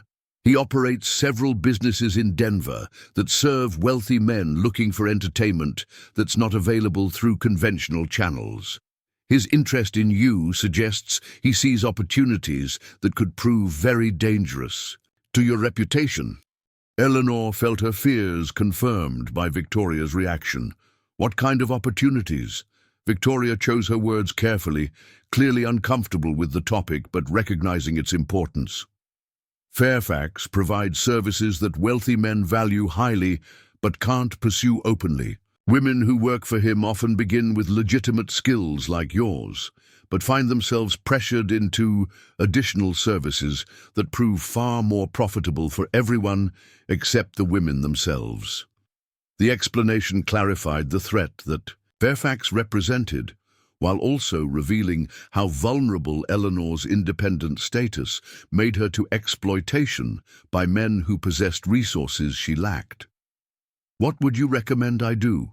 Eleanor asked, recognizing that Victoria's social position provided perspectives on territorial politics that could prove essential for navigation of these dangerous waters. "Build alliances with people who have both the power and the inclination to protect your interests," Victoria replied immediately.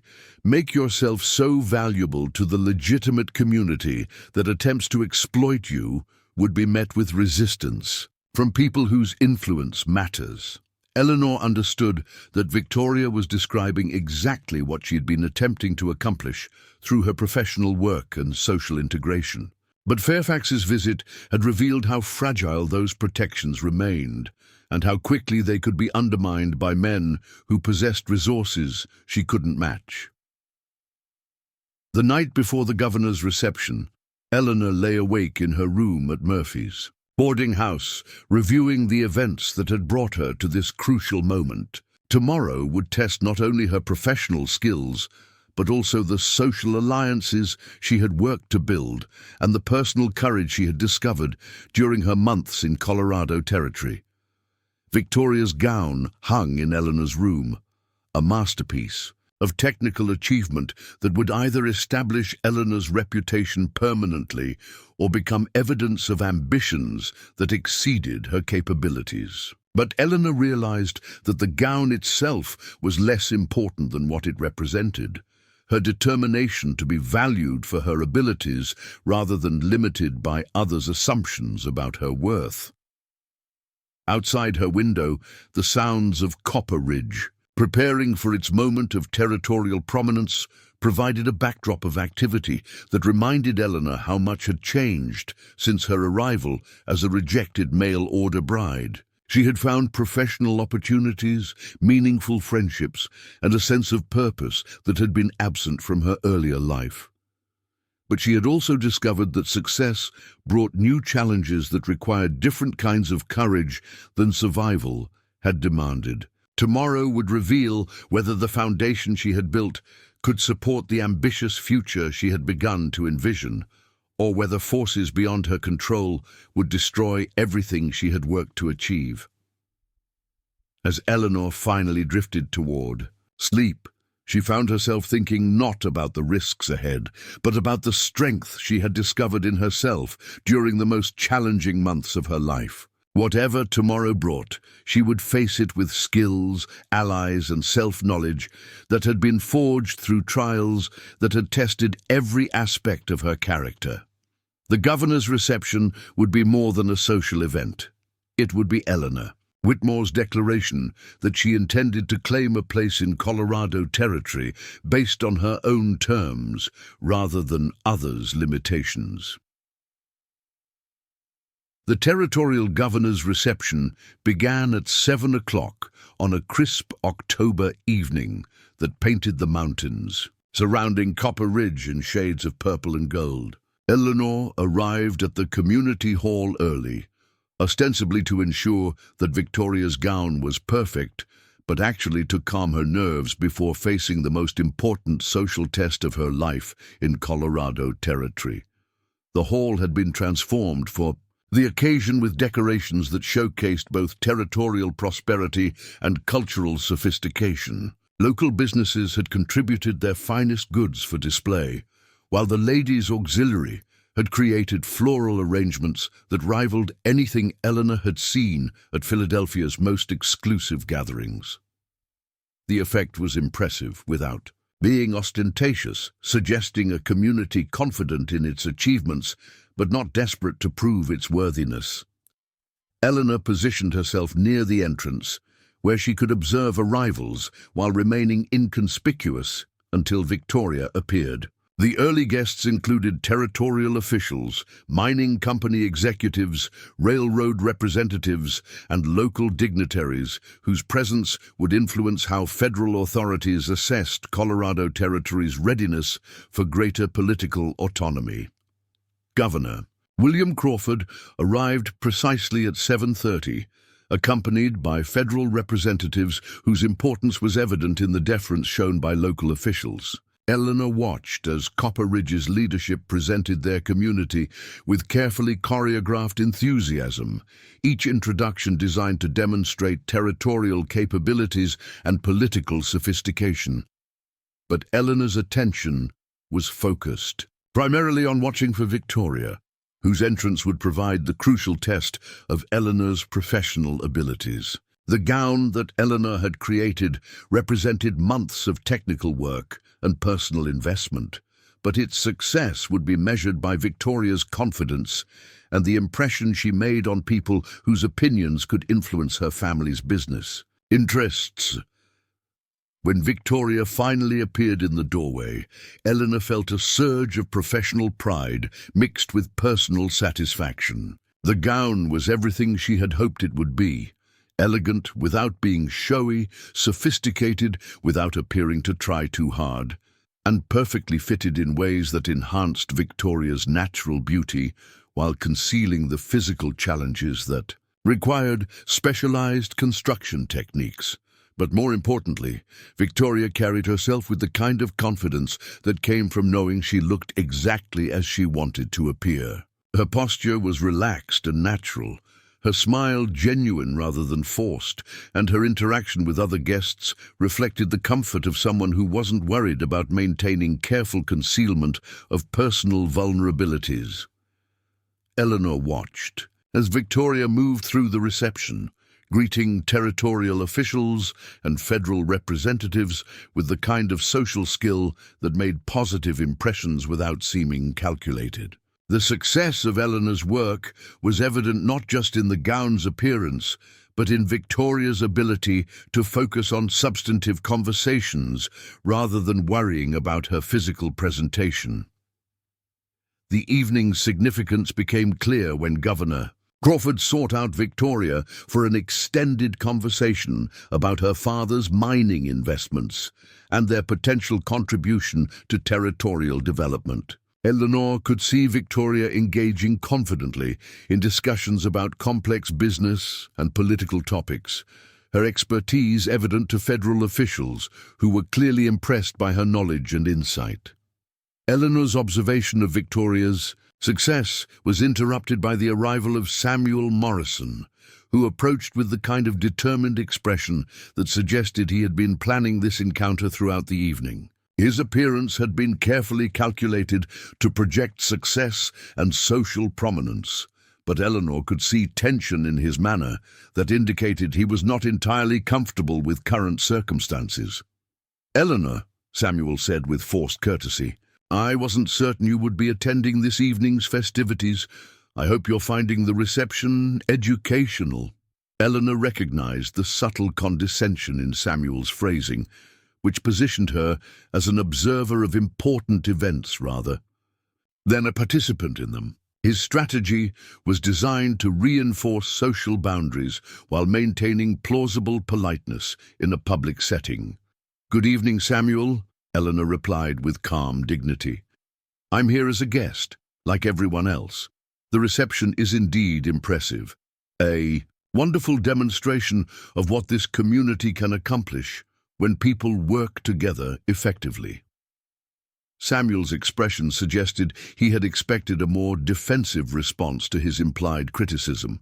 Eleanor's confidence seemed to unsettle him in ways that suggested he had been counting on her social insecurity to support whatever point he was hoping to make. "Yes, well, community cooperation is certainly important," Samuel said, clearly searching for a way to pursue his agenda. "Though I sometimes worry that our eagerness to be inclusive might lead us to overlook important distinctions about who truly belongs in certain social situations." Eleanor understood that Samuel was questioning her presence at the reception while attempting to maintain social courtesy. His strategy was sophisticated but ultimately flawed. He was trying to exclude her from community events based on prejudices that the evening's activities had already demonstrated were becoming obsolete. Before Eleanor could respond to Samuel's veiled attack, she heard familiar footsteps approaching from behind. Marcus Webb appeared at her side, his scarred face showing the kind of quiet determination that Eleanor had learned to recognize as a sign that he was prepared to defend principles he considered important. "Evening, Samuel," Marcus said with the straightforward courtesy that characterized his interactions with all community members. "Fine reception tonight. The territorial officials seem impressed with what Copper Ridge has to offer." Samuel's reaction to Marcus's appearance was immediately apparent in his stiffened posture and carefully controlled expression.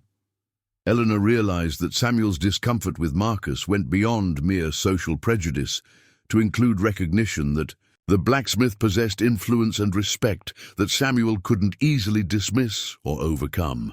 "Marcus," Samuel acknowledged with minimal courtesy. "Yes, the reception seems to be proceeding well, though I was just expressing some concern about whether all of tonight's attendees truly represent the kind of community image we want to present to federal officials." The comment was designed to force Marcus to choose between supporting Eleanor and maintaining social harmony with Samuel, who clearly expected the blacksmith to avoid controversial positions that might affect his business relationships. But Marcus's response surprised Samuel completely. Instead of diplomatic evasion, Marcus addressed the underlying issue with directness that left no room for misinterpretation. "Samuel, I think tonight's success demonstrates that our community benefits from including people who contribute meaningfully, rather than excluding them based on superficial concerns. Eleanor's presence here reflects her professional achievements and social contributions, both of which enhance rather than diminish Copper Ridge's reputation." Eleanor felt gratitude that went beyond Marcus's specific words to encompass his willingness to take a public stand that could affect his own social and business relationships. His defense was based not on personal loyalty, but on principles about community values that he was prepared to articulate regardless of potential consequences. Samuel's expression revealed both surprise and anger at Marcus's direct challenge to his authority on social matters. "I see. Well, I suppose different people have different standards about what constitutes appropriate social behavior." The dismissive comment was designed to end the conversation while implying that Marcus's judgment was questionable, but it backfired. When Victoria Ashworth appeared at Eleanor's other side with the confident bearing of someone accustomed to resolving social conflicts through direct action. "Gentlemen," Victoria said with the kind of gracious authority that came from years of managing difficult social situations, "I hope you're both enjoying this evening's celebration. Governor Crawford was just telling me how impressed he is with the quality of local craftsmanship and professional services available in Copper Ridge." Eleanor realized that Victoria's intervention was carefully calculated to shift the conversation away from personal attacks toward community achievements that all parties could support. But Victoria's next comment revealed that she had been listening to the previous exchange and was prepared to address its implications directly. The governor was particularly interested in hearing about the specialized services that allow our community to accommodate diverse needs and preferences, Victoria continued with apparent innocence. He mentioned that such adaptability is exactly what federal authorities look for when assessing territorial readiness for expanded self-governance. Eleanor recognized that Victoria was using her conversation with the governor to establish a different framework for evaluating community inclusiveness. Rather than treating diversity as a problem to be managed, Victoria was presenting it as evidence of sophisticated social development that impressed federal officials. Samuel's expression showed his recognition that Victoria had effectively undermined his argument by connecting Eleanor's presence to federal approval rather than community embarrassment. His attempt to exclude Eleanor based on social prejudice had been reframed as opposition to territorial development goals. "Mrs. Ashworth," Samuel said with forced politeness, "I'm sure the governor appreciates all aspects of our community's development, though I maintain that certain standards of propriety should guide our social interactions." Victoria smiled with the kind of gracious determination that Eleanor was learning to recognize as characteristic of women who had learned to achieve their goals through strategic social maneuvering rather than direct confrontation. "Of course, Mr. Morrison, and I'm certain that those standards would emphasize recognizing and celebrating excellence wherever it's found, rather than limiting our appreciation to narrow categories that might exclude valuable contributions." The exchange concluded with Samuel's grudging acknowledgement that he had lost this particular social battle, but Eleanor could see in his expression that he viewed the evening's events as temporary setbacks rather than permanent defeats. His attempt to undermine her social standing had failed, but she doubted he would abandon his campaign against her growing influence in community affairs. As Samuel departed with muttered excuses about other social obligations, Eleanor found herself standing with Marcus and Victoria in a grouping that represented exactly the kind of alliance Victoria had recommended. People with different backgrounds and capabilities united by shared values about community inclusion and individual worth.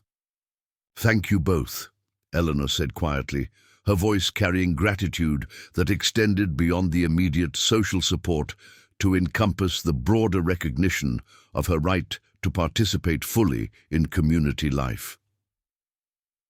The remainder of the reception proceeded without further social challenges, but Eleanor was aware that the evening had established important precedents about her place in Copper Ridge society.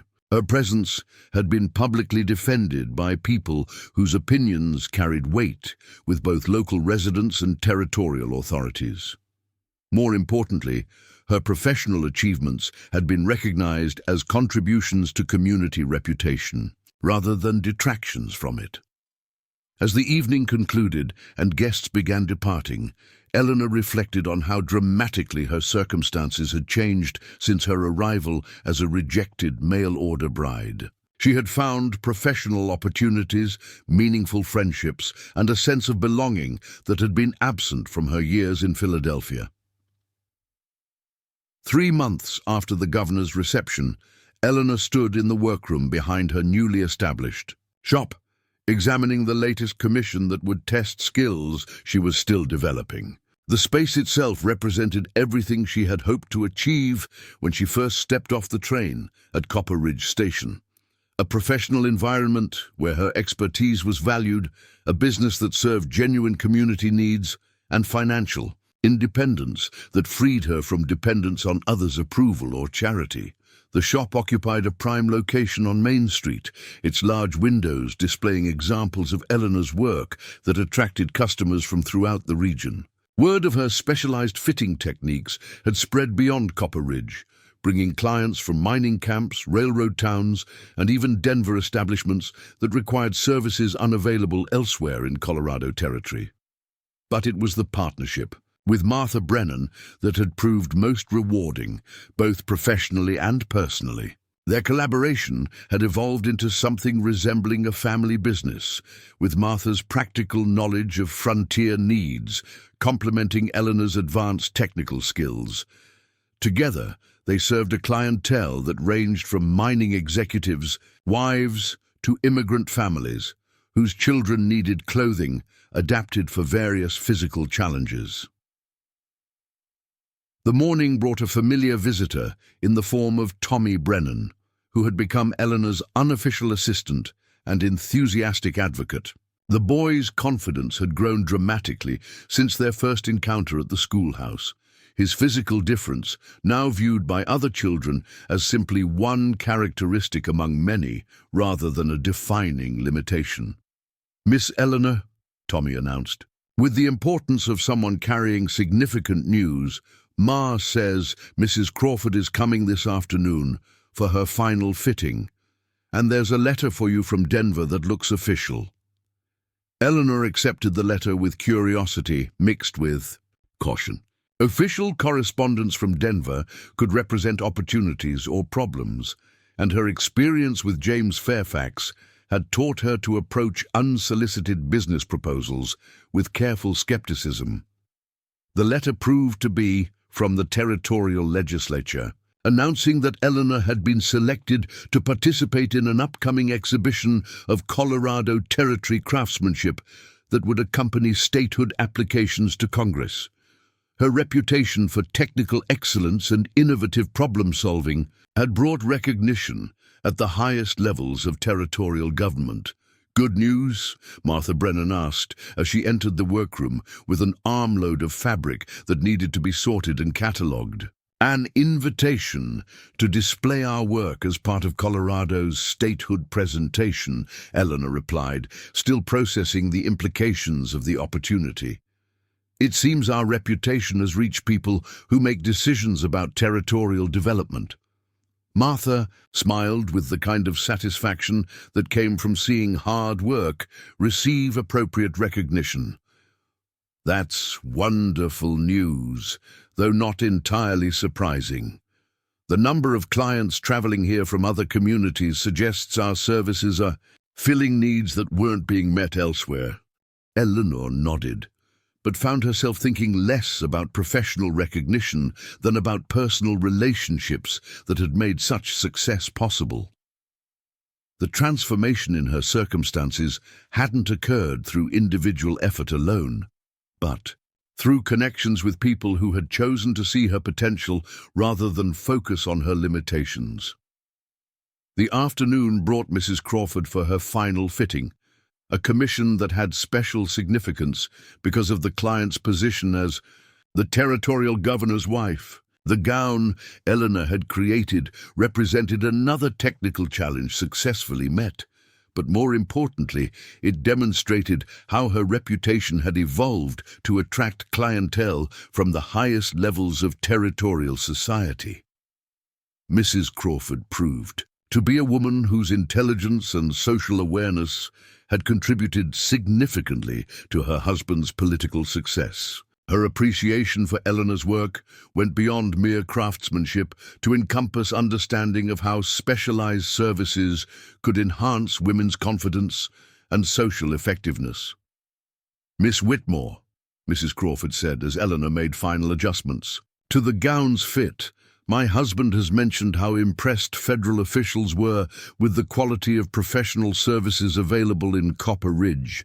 Your work was specifically noted as evidence of the kind of sophisticated businesses that support territorial development." Eleanor felt pride in knowing that her professional achievements had contributed to Colorado Territory's political advancement. But she was more interested in Mrs. Crawford's assessment of social changes that seemed to be occurring throughout the region.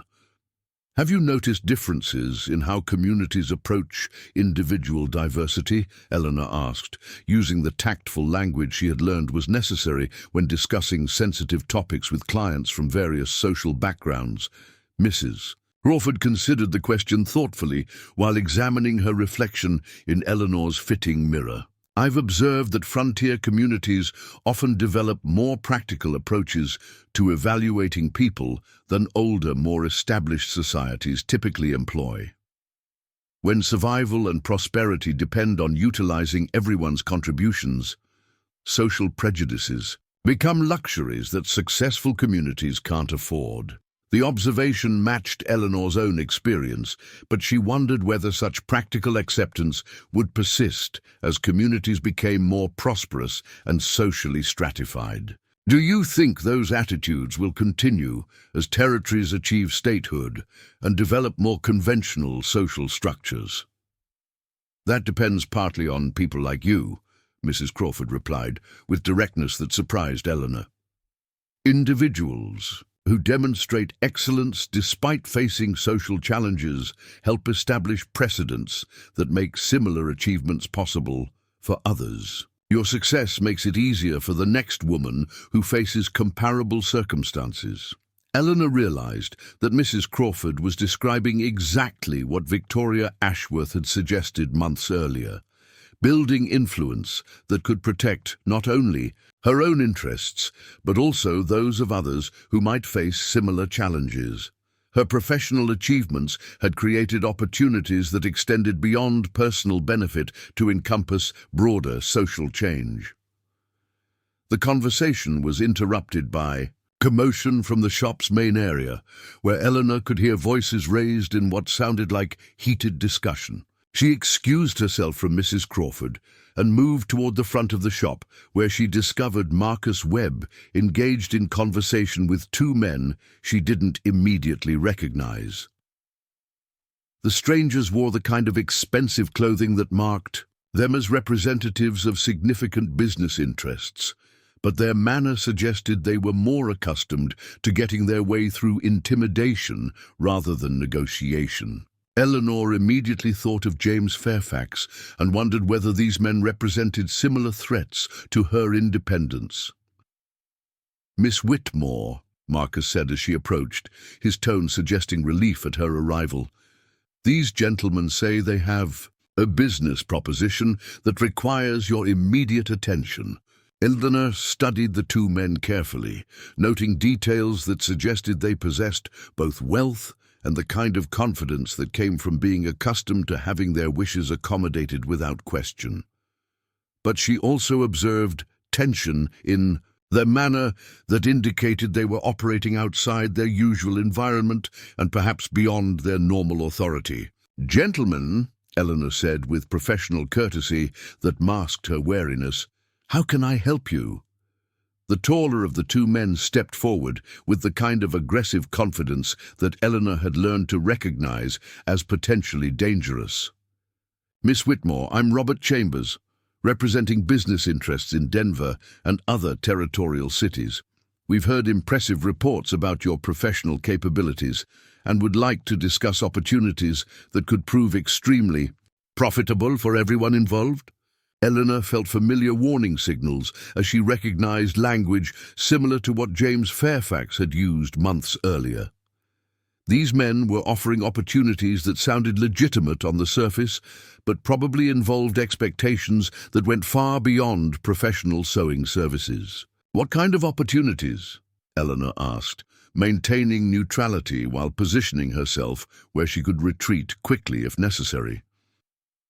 Chambers exchanged glances with his companion before responding with the kind of calculated persuasion that suggested they had rehearsed this conversation. "We operate exclusive establishments that serve wealthy clientele throughout Colorado Territory. Your reputation for discretion and specialized services makes you exactly the kind of professional we value highly." Eleanor understood immediately that Chambers was using the same euphemistic approach that Fairfax had employed, offering financial advantages while obscuring the actual nature of what would be expected from her. But this time, Eleanor felt equipped to handle such proposals with confidence rather than fear.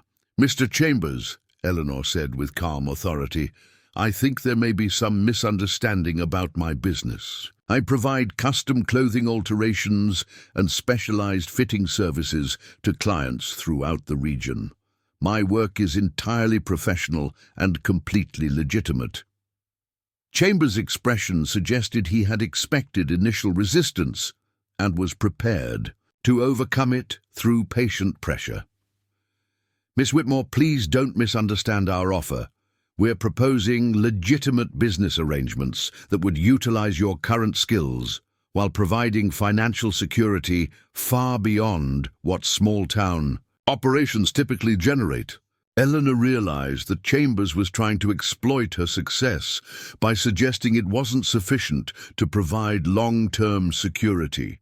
His strategy was designed to make her feel vulnerable despite evidence of growing prosperity and social acceptance. But before Eleanor could respond, Victoria Ashworth entered the shop with the confident bearing of someone who expected to be welcomed and accommodated without question.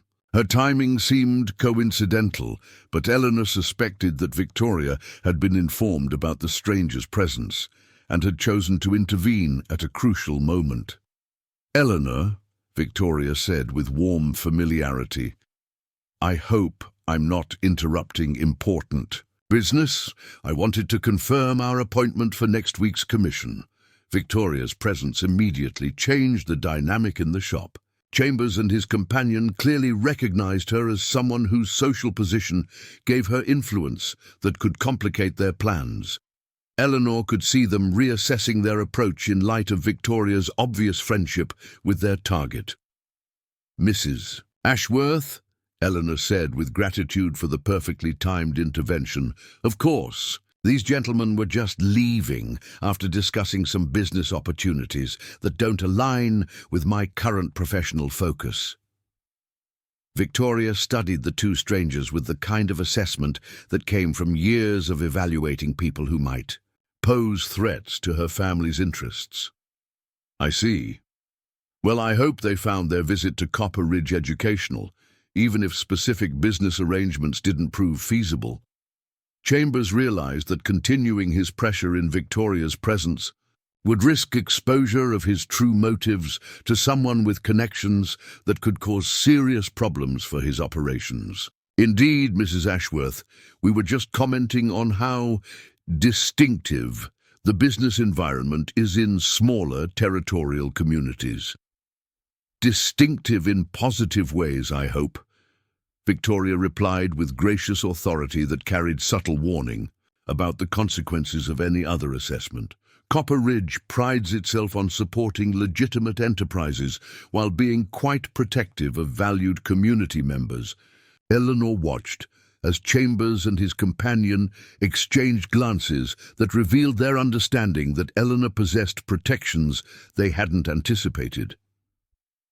Victoria's intervention had demonstrated that attempts to exploit Eleanor would encounter resistance from people with influence that could affect their broader business interests.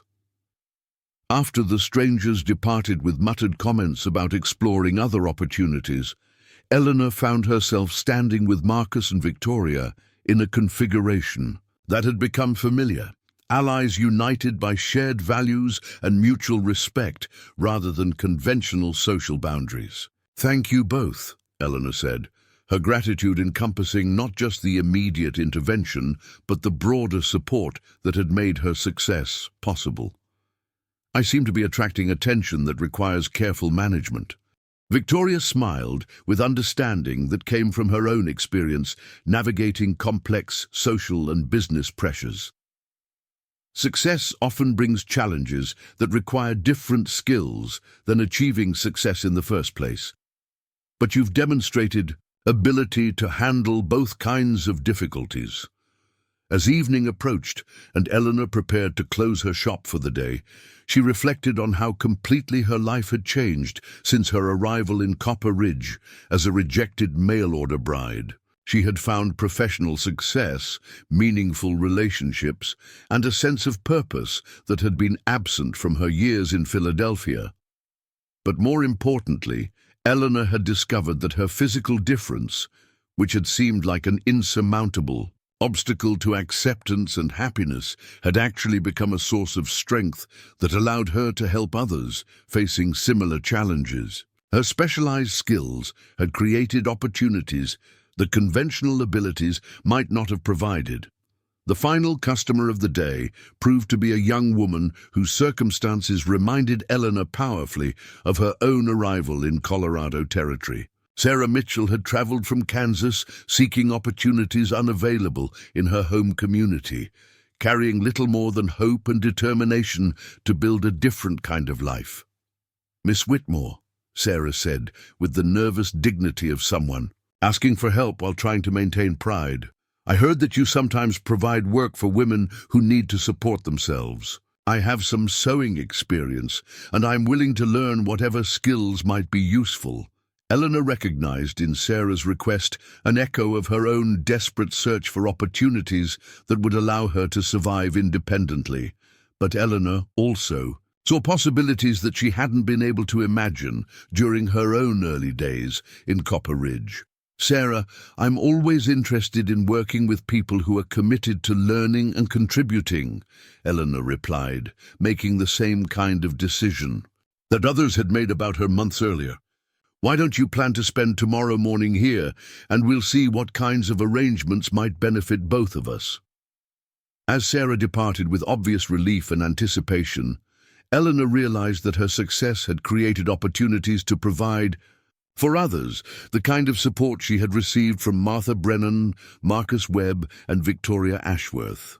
The cycle of assistance and mutual benefit that had made her own transformation possible could now be extended to help other women facing similar challenges.